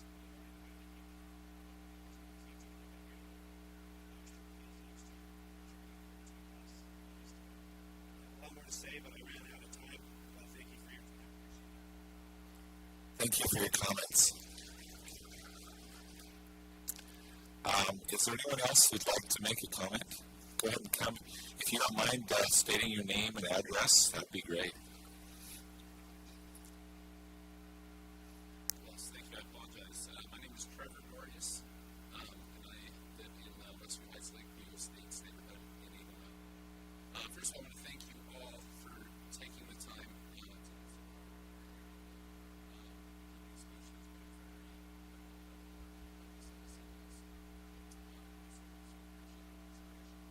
I have 4 children that attend Black Ridge Elementary, and I know that one of my neighbors stood up in the last meeting and kind of hashed out some reasoning behind this. I wanted to add another one.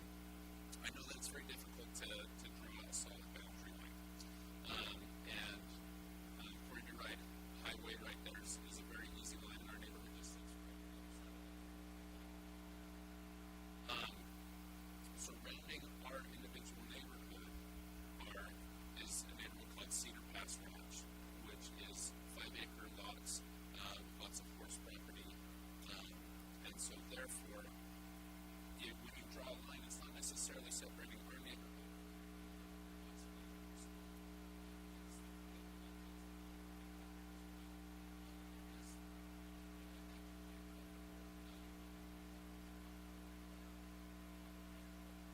Boundaries, our neighborhood is kind of up on a hill over.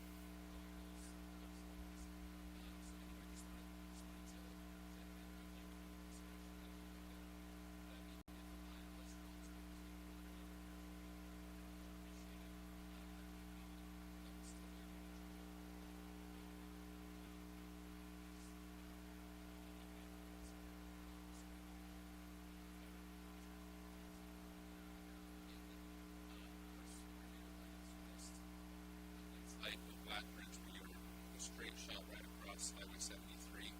I think Black Ridge, we're at 0.2 miles.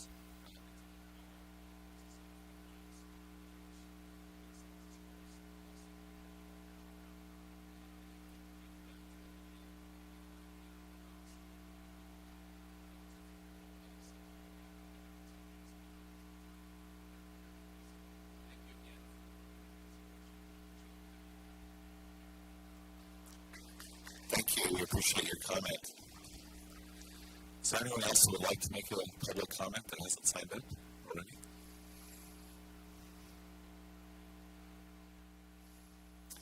So we do have to wait until 6:30 before we start our normal board meeting. And so I believe we will now take the opportunity to saunter for about 12 minutes, which will bring us back here. Do we need a motion to saunter, or do we just start sauntering? I move that we saunter for 12 minutes. We have a motion and a second. All in favor say aye. I don't know. I guess you can oppose if you want to. No No one's opposed. So we're now sauntering for 12 minutes.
as soon as we get all the board members in here, we'll call things to order and we'll have you guys sing the national anthem, if that's okay. Really?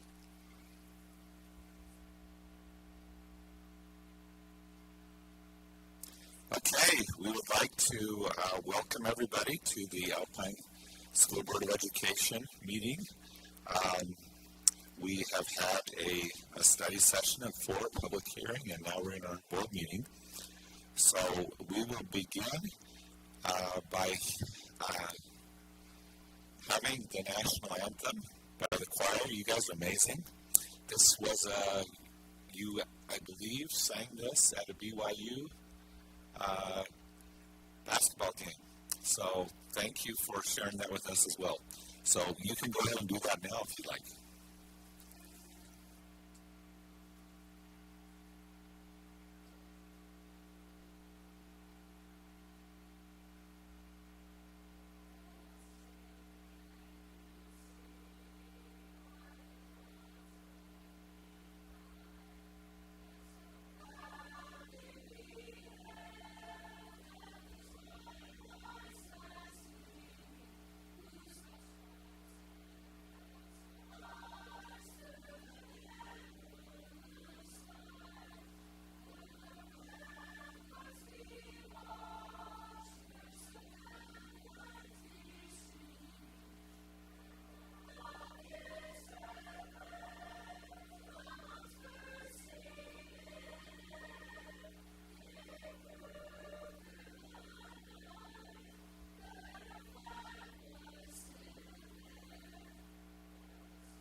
Okay, so now we will have a inspirational thought by Matt King, and then a couple more numbers by the choir.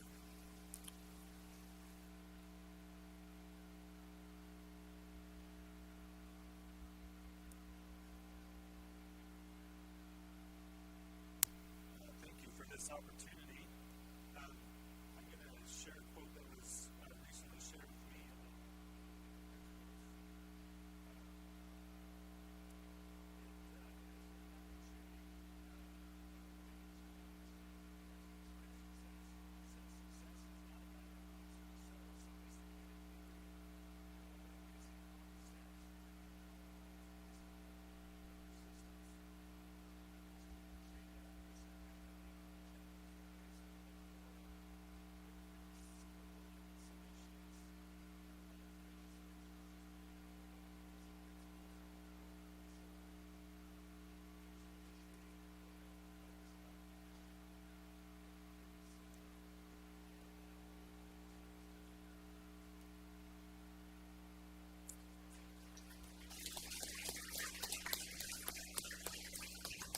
Thank you. We really appreciate that thought. So, as a Board of Education, it's really important for us to recognize accomplishments made by students, employees, and patrons from throughout the district. As we honor these individuals and groups, we also acknowledge the families and others who have helped them achieve their goals. We thank you for the support you've offered to those you recognize at this time and your attendance here tonight. So we're now, I guess, as part of the recognitions, going to have Lehigh Junior High Choir performance, which will be conducted by Joe Smith. And we thank the choir for their amazing talents. And we do have a certificate for everybody as part of the recognition. So why don't we go ahead with those numbers?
Okay, I think what we would like to do now is to recognize our nominees who've been selected to receive the RISE Award for remarkable, inspiring, selfless, and encouraging. And so we're going to have Board Member Bateman go ahead and introduce the first one. Board Member Bateman is okay. Ms. Smith was nominated by her student, Michelle Curtis. Michelle Curtis wrote, "Mrs. Smith is by far my favorite teacher at the school. Not only does she encourage others to work hard, but strives to keep up with the goal of helping others love and understand music. I know how much she loves the students as well as musical talents and traits, and inspires others to join in on the fun and hard-working choir, handbells, and guitar classes." Michelle, I will add my words to say, Ms. Smith's students are among my favorites because I know when I walk into her classroom to set that they know exactly what they're supposed to be doing. They help each other be successful, and it is a very cool thing to watch kids reach out to other kids, whether it's somebody having a hard day or someone's not sure what measure we're on in music. And I believe that the success of these students is because they have a teacher who has taught them how to be leaders. We are lucky to have her in our community.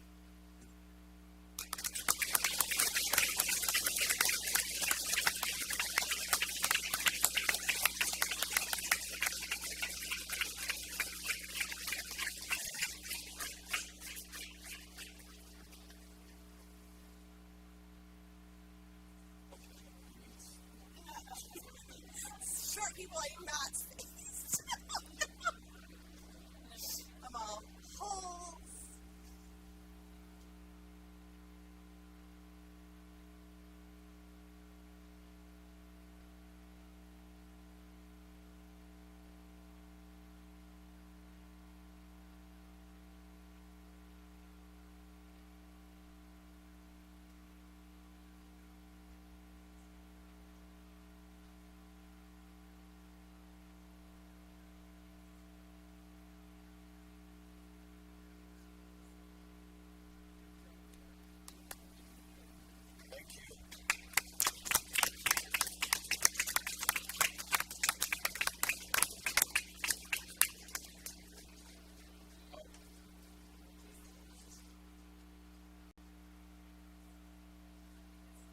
Yes, that right.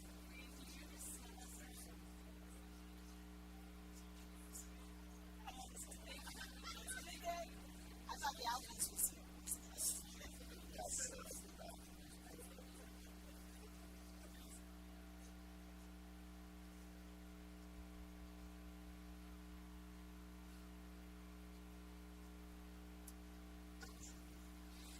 Great, so we're just going to continue with these RISE Awards. So Julie, you're next. So I would like to invite Jennifer Cherry as well as Jennifer, come front and center. She was nominated by Sadie Reel. Is Sadie here? Joel and Misty, you guys can come up too because we want you guys up here. Sadie Reel wrote, "Mrs. Cherry is truly remarkable at being able to teach kindergarten-age students the skills they need to become confident in their foundation. She inspires the students to want to be better and treat others in the way they want to be treated. She is selfless in the amount of time dedicated to her students and their parents. Encouraging is a key word that I could describe her with. She is great at encouraging the students and parents to become better and better. It is without a doubt that she deserves this award, and I cannot sing her praises enough about how amazing she is."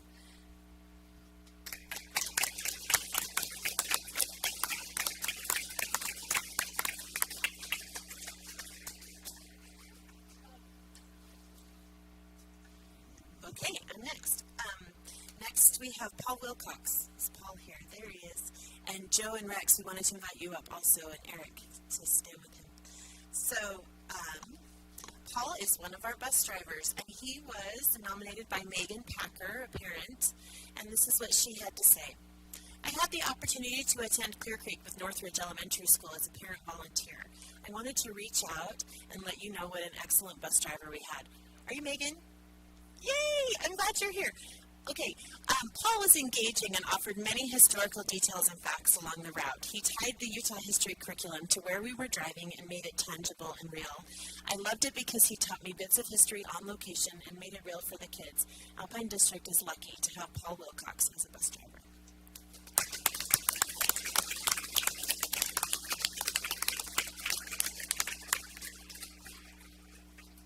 Okay, the next one is Hollis Curtin, if you'd like to come up, along with Shelley Schroeder, your principal.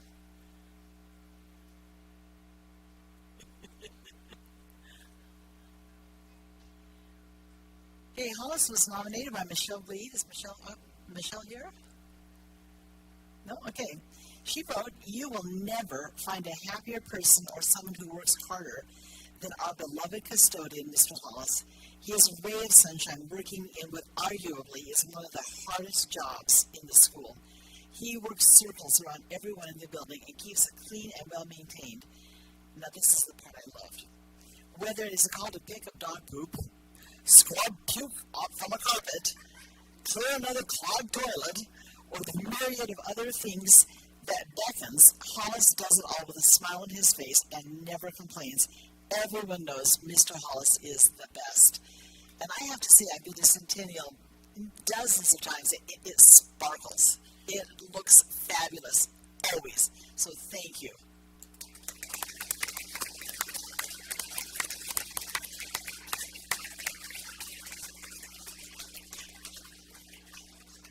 Can we have family members who are here to support our World Prize recipients stand so we can recognize you?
So we are super excited now to recognize a student. So Adeline Barnes, could you please come up? And would you make sure you bring Mr. Stevenson with you, because there we go. Perfect. We want to congratulate Adeline Barnes from Pony Express Elementary. If you look right here, her design was selected for our 2022 District Christmas card. Thank you, Adeline, for sharing your outstanding artistic talent with us. we would like to present to you the original artwork that has been framed, along with a few copies of the greeting card to share with your family and friends. Thank you, Adeline. That is absolutely gorgeous.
And just so everyone's aware, we actually sent out 600 of these Christmas cards. So Adeline, it's now, if you want to get her autograph before she leaves, you might want to grab it now.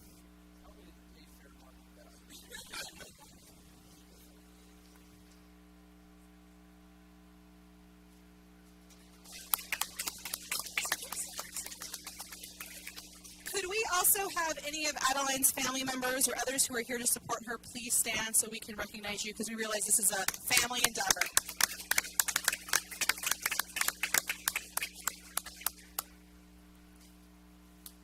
We would also like to honor state champion teams from various schools. Awards, certificates have been sent to the schools to be given to the student athletes during their recognition ceremonies. This includes Lehigh High School, our 5A state champs for football, and Skyridge High School, our 6A state champs.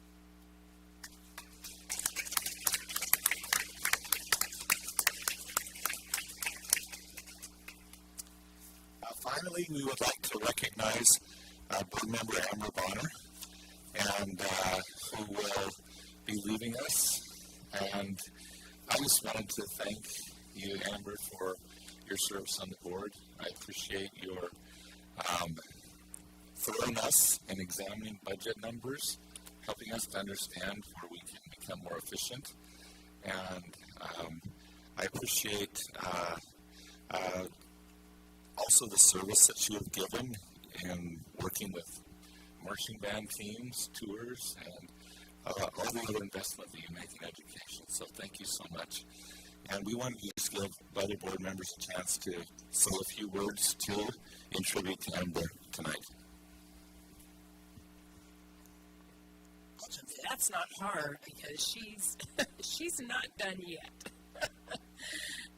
Amber, you've just been a real addition to the board. I've learned a lot from you. You have so much experience and just wisdom and know-how, and I just have appreciated being next to you in committees and up on the Hill. You're great at relationships up there and knowing the ins and outs of legislation, and I just know that you will be an asset to the board in the future. Thank you. Last week at our K-12 meeting, I knew Amber was leaving. I said, Amber, you have to sit down and look at maps with me and explain some stuff to me. She has got the most amazing visual memory and ability to look at data, and not just maps, but graphs and charts, and to make sense out of it, and to explain it to people in a way that makes sense. She is remarkable. She has a very unusual, very unique skill set, and we are going to miss that.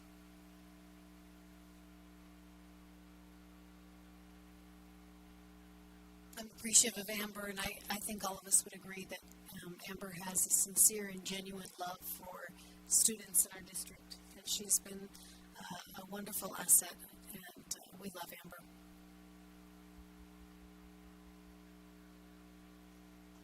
For 2 and not crying during meetings today.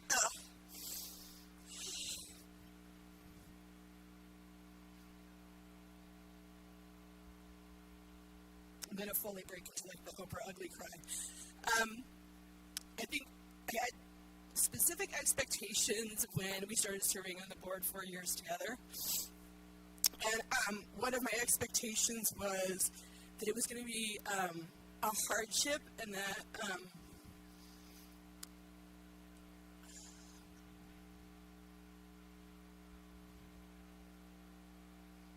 that I was going to find myself alone a lot. And I think an expectation I didn't have was how good of a friend you would be. And that you would be one of those situations where it's 11 o'clock at night and Brian's like, get off the phone with Amber. Like, stop talking to her already. But the next morning at 6 a.m., you were like the first person I was texting. You're my favorite person to argue with. And I'm going to miss that a lot. I think that what you've done for not only the Lone Peak community, but our district as a whole is immeasurable. And there's going to be a real loss without you being here. And I think you have set a standard for what a board member can be. And that's an example I think is going to be something that the rest of us try to live up to. And I'm grateful for that.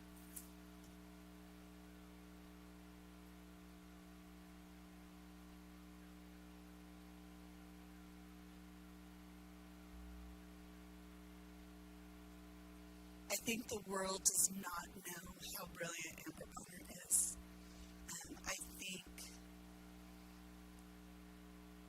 I think in our efforts to be engaged in our communities and to show up for all the things, sometimes we take that a little bit for granted, that we just know that some people are always going to be there. And the thing is, Amber is so wicked smart, and she is so proactive in the work she has done.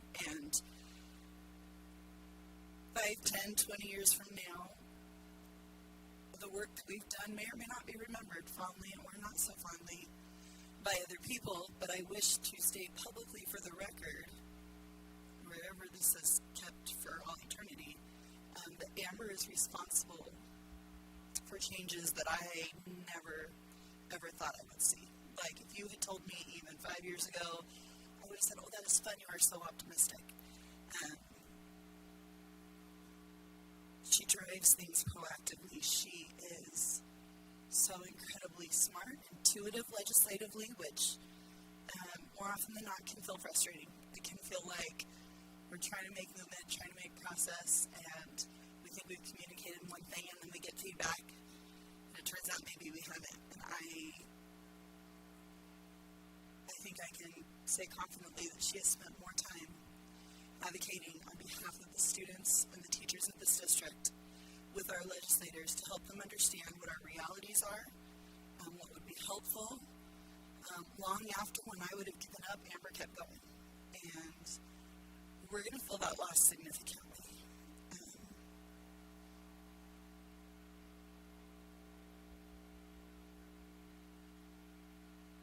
It's an interesting thing being up here.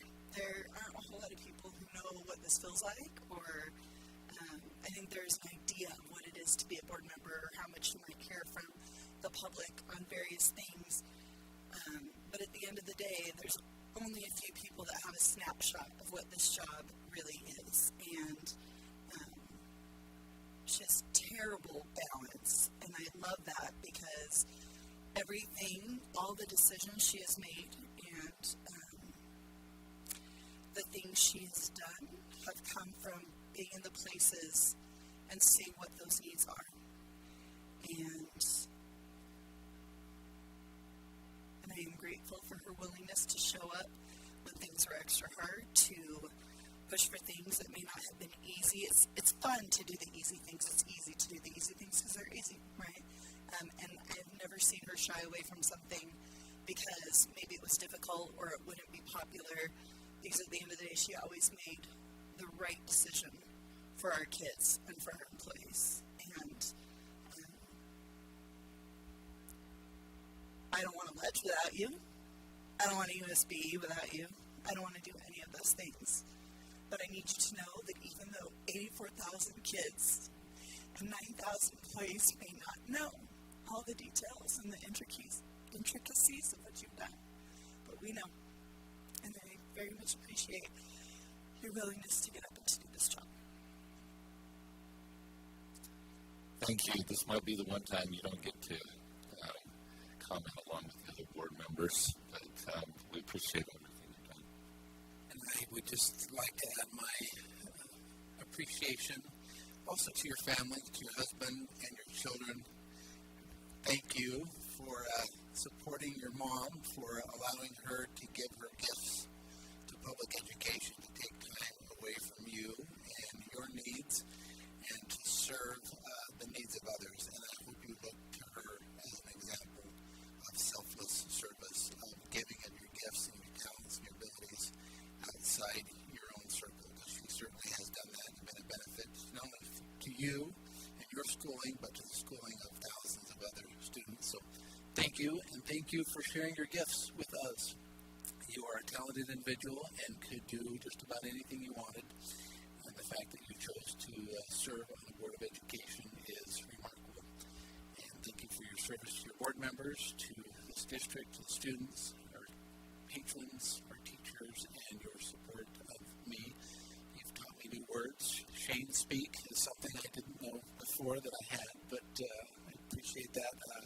Appreciate your relentless advocacy for equity, for serving students and providing the support and the resources to help our teachers be their best. And I am a better educator because of my experience and opportunity to work with you. So thank you.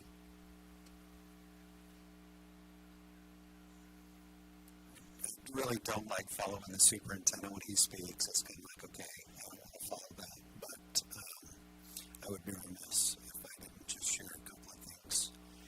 Amber and I visited earlier today, and I shared some thoughts with her about my gratitude. And I wrote down 8 things that remind me of Amber's service.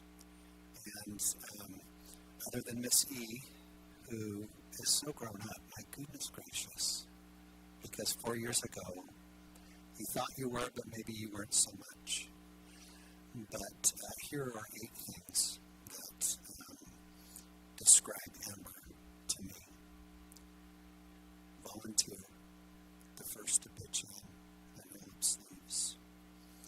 Pies, not just because she bakes them and delivers them, but because it's about engagement and involvement. Marching band, I don't know why she would do that, but she did for many, many years, and she does. Drumlines too. Breakfast meetings with Representative Briscoe. Advocating for kids with our legislature. Passionate disagreements. So I like Julie's comment about her favorite person to argue with, because there may have been some conversations in the back rooms of the Capitol with a few folks. Finance and spreadsheets. She not only just understands them, but she challenges me and my team to produce better and more detailed spreadsheets so board members could make decisions. And then the last comment I would make is an advocate for teachers, and especially the students. Best wishes always. You've been remarkable. Thank you.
I suppose we didn't mention that it's okay to leave if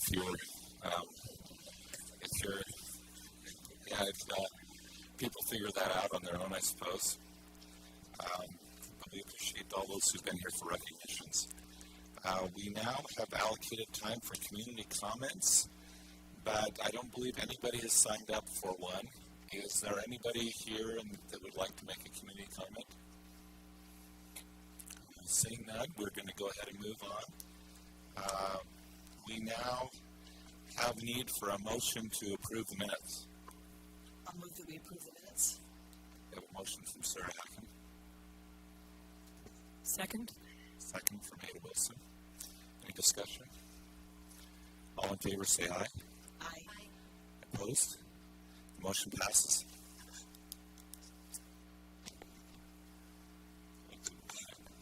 You have received your claims for the month, and I recommend your approval of those claims.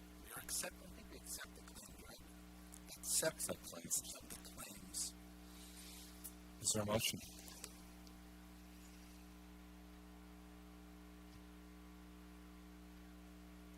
I move that we accept the claims.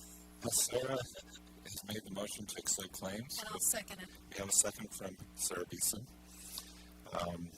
Any discussion? All in favor say aye. Any opposed? The motion passes to accept claims. Next is the routine business, which includes the budget summary, the Alpine Foundation board summary, personnel hiring leasing, and student trip requests. And I recommend your approval of the routine business. Is there a motion? I move that we approve the routine business. Second. I'll second it. Have a second from Sarah Hacken. Any discussion? All in favor say aye. Aye. Opposed? Motion passes. Our first action item was an action item we had on our agenda for last month, and we postponed it to this month to get some further work done on that, authorizing the sale of the CTE home that was built in Saratoga Springs by our students. It is Resolution 2022-028, and I recommend your approval of that action item. Is there a motion? I move that we approve Resolution 2022-028, authorizing the sale of CT home in Saratoga Springs. A second. A motion by Julie, a second by Amber. Any discussion? All in favor say aye. Aye. Opposed? Resolution 2022-028 passes. Thank you. Next resolution is Resolution 2022-029. This is authorizing a public utility easement for Walker and St. John's property. It's to accommodate a roadway alignment for Redwood Road on a piece of property that is owned by Alpine School District. I think it's a total of about 1,800 square feet. And I recommend your approval of that resolution. I move to approve Resolution 2022-029. We have a motion from Amber. Is there a second? I'll second it. Second from Julie. Rob, would you like to say something about this? Just to add one thing, this adds value to that potential property should the board choose to build a middle school. That was why that property was purchased. And in collaboration with both the city and with the adjacent property owner, this right-of-way for road access was critical and will add value to us should we build a school on that parcel in the future. Thank you. Any other discussion? All in favor say aye. Opposed? Motion passes.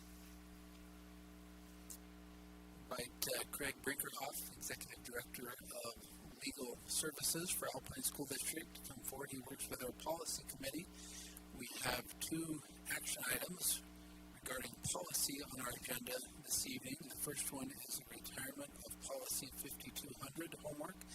Doesn't mean we're doing away with homework, but we're doing away with the policy related to homework because that information has been, I believe, included in other areas. So I recommend recommend your retirement of that policy.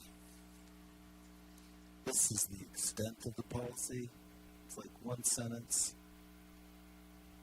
Speak now if forever hold your peace for retirement.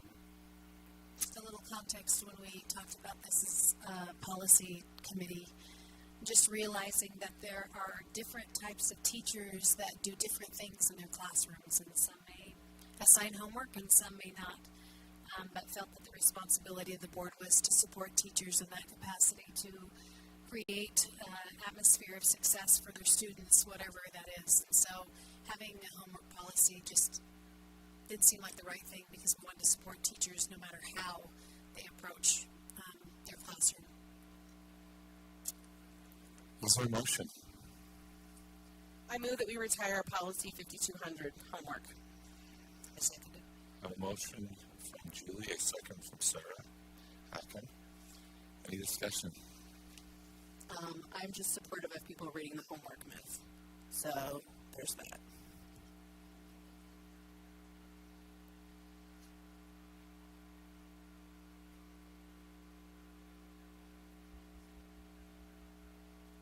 Okay. Sounds like that's a statement in favor of retiring this policy. Any other discussion? All in favor of retiring policy 5200, say aye. Aye. Any opposed? Motion passes. Thank you. Next is policy 5405, safety, health, and welfare.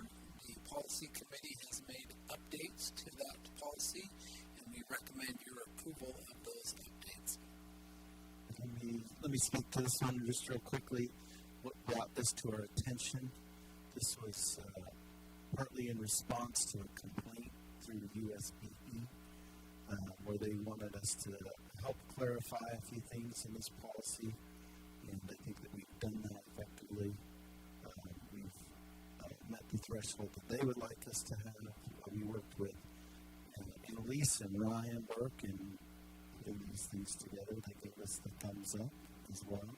So we feel good about the additions that we've made to this to cover any gaps that may have been or any misclarifications. Do we have a motion? I move that we approve the updated policy 5405, safety, health, and welfare. Motion from Sarah Leeson, a second from Stacy. Any discussion? All in favor, say aye. Aye. Any opposed? The motion passes. Thank you.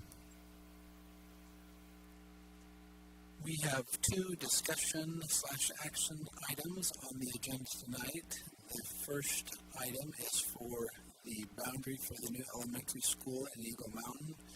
We have gone through the process of recommending some boundary options there, and the had public input on that. We mentioned last board meeting the possibility of postponing this action until we receive further clarification from a charter school that's being built in the area that we anticipate will impact enrollment in those schools. John Hancock, as the charter school, may have agreed to share their information with us regarding their enrollment once they have determined enrollment for that school. Would you be willing to accept the motion? I would welcome it, yes. Okay. I'd like to move that we shift the discussion/action item number 1, the boundary for the new elementary school at Eagle Mountain, to our January 24th board meeting agenda. I'll second. We have a motion from Julie, a second from Stacy, to move this discussion action item to the January 24th board meeting. Any discussion? I think Dr. Farnsworth outlined the reasons behind this. We just want to make sure that as we look at this boundary study that's going to impact 3 existing elementary schools as well as one that's currently being built, we want to make sure that we're making a decision with the most accurate information. So we want to make sure that we have that communication from the charter before moving forward. Any other discussion? All in favor, say aye. Opposed? The motion passes. Thank you. The next one is the boundary adjustment that is being considered for Lehigh Junior, Viewpoint, and Willow Creek. I would invite David Stevenson to come up to be prepared to answer any questions. Appreciate him and his team and the work that they've done to facilitate that study. And we recommend staff recommendation concerning both of those boundary options. We feel it is best for the long-term enrollment of those schools is option B. And we recommend that you take action on that new boundary adjustment this evening. If I could just add a few more items. Thank you, Superintendent and board members. Just a reminder of the state law that we've been following in this process, the 120-day notice. We held 2 opportunities for public comment as well as the public hearing this evening. We also held an open house at Lehigh Junior on November 28th. And as of just a few minutes ago, we looked in there. Can you turn up the volume just a bit? I can't hear you very well.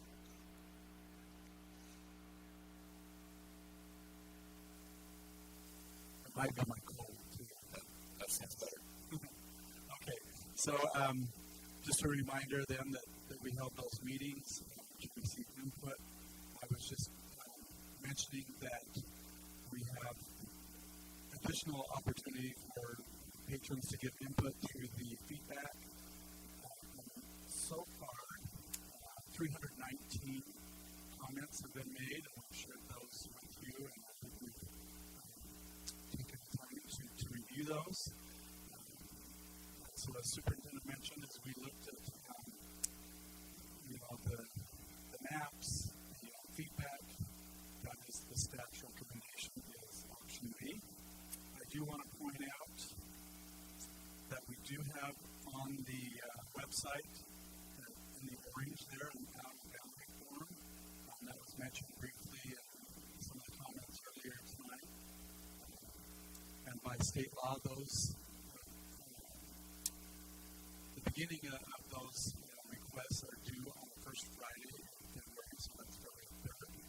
And the principals of those schools have sent a message out to parents regarding that information. And there you have it. Any questions?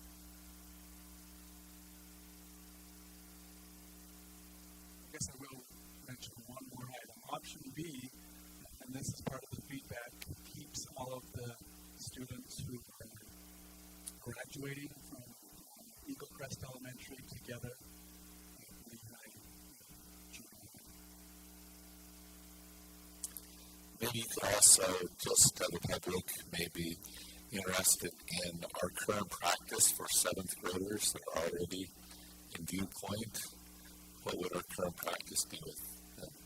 Yeah, so we've discussed this quite a few times. If parents wanted to keep their 7th graders at Viewpoint, they would just need to fill out one of those out-of-area forms and work with the school there to finish out their 8th grade year. In fact, the numbers that are displayed below the map, that is looking at approximately 30% of those students who would stay with Viewpoint. What we're expecting. So even these numbers are expecting about 30% to go out of area. I was nowhere in that, so thanks for clarifying. Other questions?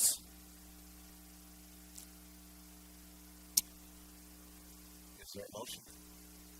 I move that we accept option B for the new junior high boundaries. Then we have A motion from Stacy. I'll second. Second from Amber. Discussion. A couple of things. So I put a Q&A on my Facebook page, tried to send that out to some people. We also had a discussion at the Viewpoint PTSA meeting. Maybe that was just a week ago. It feels a little bit like 3 lifetimes ago. But I think there was some miscommunication that happened a little bit. And so when Principal Barr said there isn't a guarantee, that was in no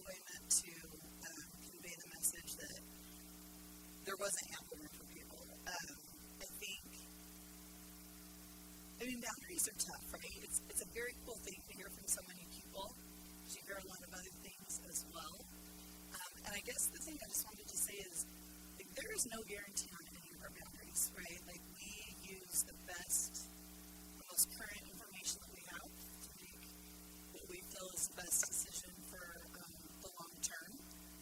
And I really do think that this one is the best decision given the growth up on the mountain and everything. And also, I'm not sure where we, with the open enrollment, I actually went through the process to make sure I understood it. Anyways, and so the parents are very much encouraged. And before we made the decision as a board to keep all of our schools open last year, I think that's ultimately what we're trying to do, right? We want people to be able to choose what is best for their student. Living in such a high growth area, it seems like we probably have out west a little more opportunities to learn and grow with this than other areas. But absolutely everybody should open enroll if they want. I've actually gotten quite a few people from Willow Creek who said, hey, can I go to Lehigh Junior? Absolutely. So communications will go out through principals, as I understand it, just also another point to help parents know how to get that information. And then once those things are established, like the bus routes will come out and everything.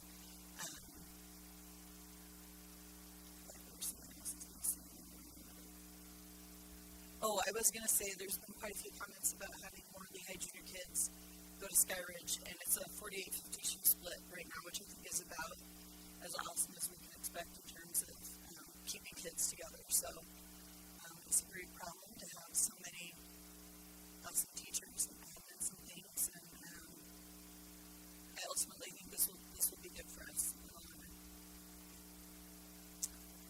Did you want to come in? Or anyone else? I understand how difficult boundary changes are for everybody. It's so hard on kiddos, and I appreciate the option to leave the schools open so those families and children that feel really strongly about being at one school or another will have that opportunity.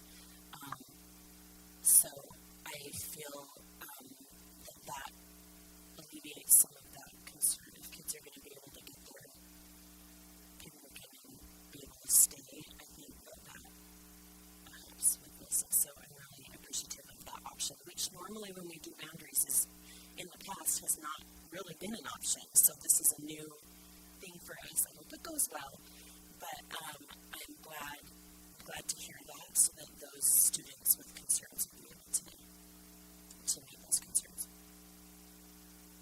Any other discussion? I just wanted to note that if tonight's entertainment is any indication of the opportunities and experience and faculty of Lehigh Junior, I am just deeply impressed. In talking to one of the parents outside, she said Lehigh Junior is a great place to go to school. The bricks are older. Excellent comment. Other discussion? If I could, I just wanted to point out, remind us that part of this study is also that little piece that was annexed from Saratoga Springs to Lehigh City. So that's part of the area outlined in pink will attend Willow Creek and Lehigh High instead of Vista Heights and Weston. And just a reminder, there might be people living there. The homes were built quickly, but I know that there weren't anyone when we started this boundary study. So do we need another motion to approve that, or is that part of option B? It's been part of this boundary study, so I don't know if you want to rework the motion to include that section, or it's always been part of the study. So. I will. Can I just pull it back and move on?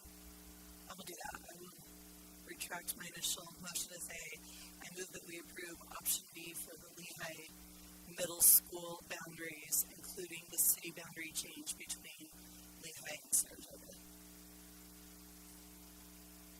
Okay. So we have this motion to approve option B and the city boundary change. All in favor, say aye. Aye.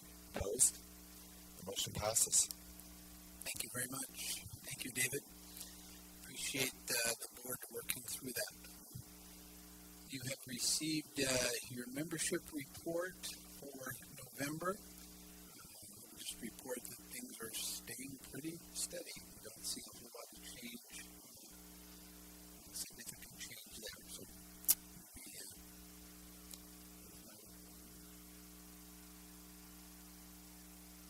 Thank you.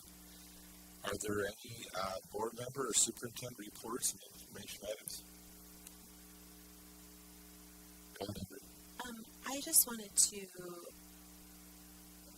thank our fine arts teachers. One of my favorite parts of December is getting to go to all the concerts. There's so many great concerts, and I've attended several really good ones in the last couple of weeks. And having Lehigh Junior here was awesome too. So I'm just grateful for the stress that is on them and their willingness to do that.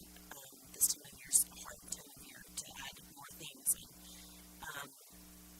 anyway, I've just really enjoyed those concerts. I think that the caliber of programs that we have in our district is so high, and our athletic groups do well, but our fine arts groups are amazing also, and it's such a privilege to watch them and get to listen to them. And I hope our communities are aware, like you would pay to see a concert like that.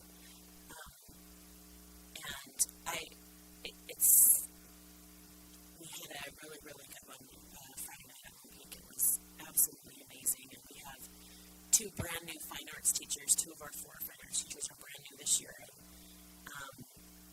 it was an incredible concert. And so I'm grateful to all of our fine arts teachers in the district for adding one more thing to our schedules this time of year, because it's my favorite part of Christmas. So thanks for that. I just need to make a comment about the RISE Awards. We were talking about these this morning in our communications committee meeting, and these are awards that are given to employees that work with students. And remarkable, inspiring, selfless, encouraging. I know they spend a lot of time figuring out the name for this award and what it would stand for. But I think you might be interested to know that so far we've had 599 applications submitted for this award, and many of them are by students. So I think that's very exciting. A couple of things. One, on the new UHSAA redistricting classification, I've gotten some emails and some comments about how those were put together. So I thought I would just state publicly for whoever may be listening, they can maybe tell their friends who aren't listening, that those numbers are by the juniors and seniors. And so that's kind of how those were determined. So I thought that was worth saying. And then the other thing I wanted to say, I think things like boundaries surface concerns and feelings that people have because now that there is a place for it. And I just wanted to remind parents that if something isn't going well, or you think something, maybe an administrator thought something had changed and it hasn't, please circle back and follow up. In an ideal world, we would all follow up with everybody on everything, and then that's probably just not the reality of our days, right? So I'm very appreciative to the parents who shared their specific family stories with me. It's an interesting thing to think how many students we have and how many needs we're trying to meet. Our teachers and our staff members work so hard. And I know sometimes we get busy and we think, well, I'll call the teacher tomorrow or we'll send an email or something, and those things don't get sent. But we, I think, are only as good as what we know is happening. And so I just wanted to encourage everybody that if there's something that just isn't sitting right, or you're feeling like maybe behavior wasn't changed, that shouldn't be, our principals welcome these conversations. And we like to hear things too. I love when people reach out and say, hey, can you fix a policy with this, or is there a policy for that? So, just keep reaching out. We have to keep continuing to have those conversations. I think our work is never never fully done. So we keep growing and improving and hoping we're meeting needs and grateful for those who are willing to share their feedback. And I just recognize that with the change in the weather, we have a whole team of people getting up at ungodly hours to make sure that we are opening our schools safely. And Superintendent, would you just kind of describe that team? Yeah, I can describe what it feels like at 4:45, but appreciated our operations team. Kimberly Bird oversees that, and she has recently worked with the spotters to identify zones in our district, and so probably about 3:30, 4 o'clock, they start getting ready, and they head out to various aspects of our district. That's in the morning, right? Yes. In the morning. We are monitoring weather all the time. We have contacts with the National and Local Weather Service who give us updates, and then based upon those updates in anticipation of a storm, our spotters go out around 3, 4 o'clock in the morning, Suncrest, down in Orem, the East Bench, the central area, and then out west. And they report into Kimberly. She's one of the spotters, and she reports to me kind of what those conditions are and their recommendations and how things are looking. That comes in about 5 o'clock, and then I try and get a hold of other superintendents to get a sense of what conditions are like in their areas, and then that decision is made by 5:30, whether or not there will be an impact to the school day, a delayed start. And then our communication team takes that information and gets that out as quickly as possible. And several factors are taken into consideration, current conditions, and then anticipated additional accumulation of snow that may fall during transportation.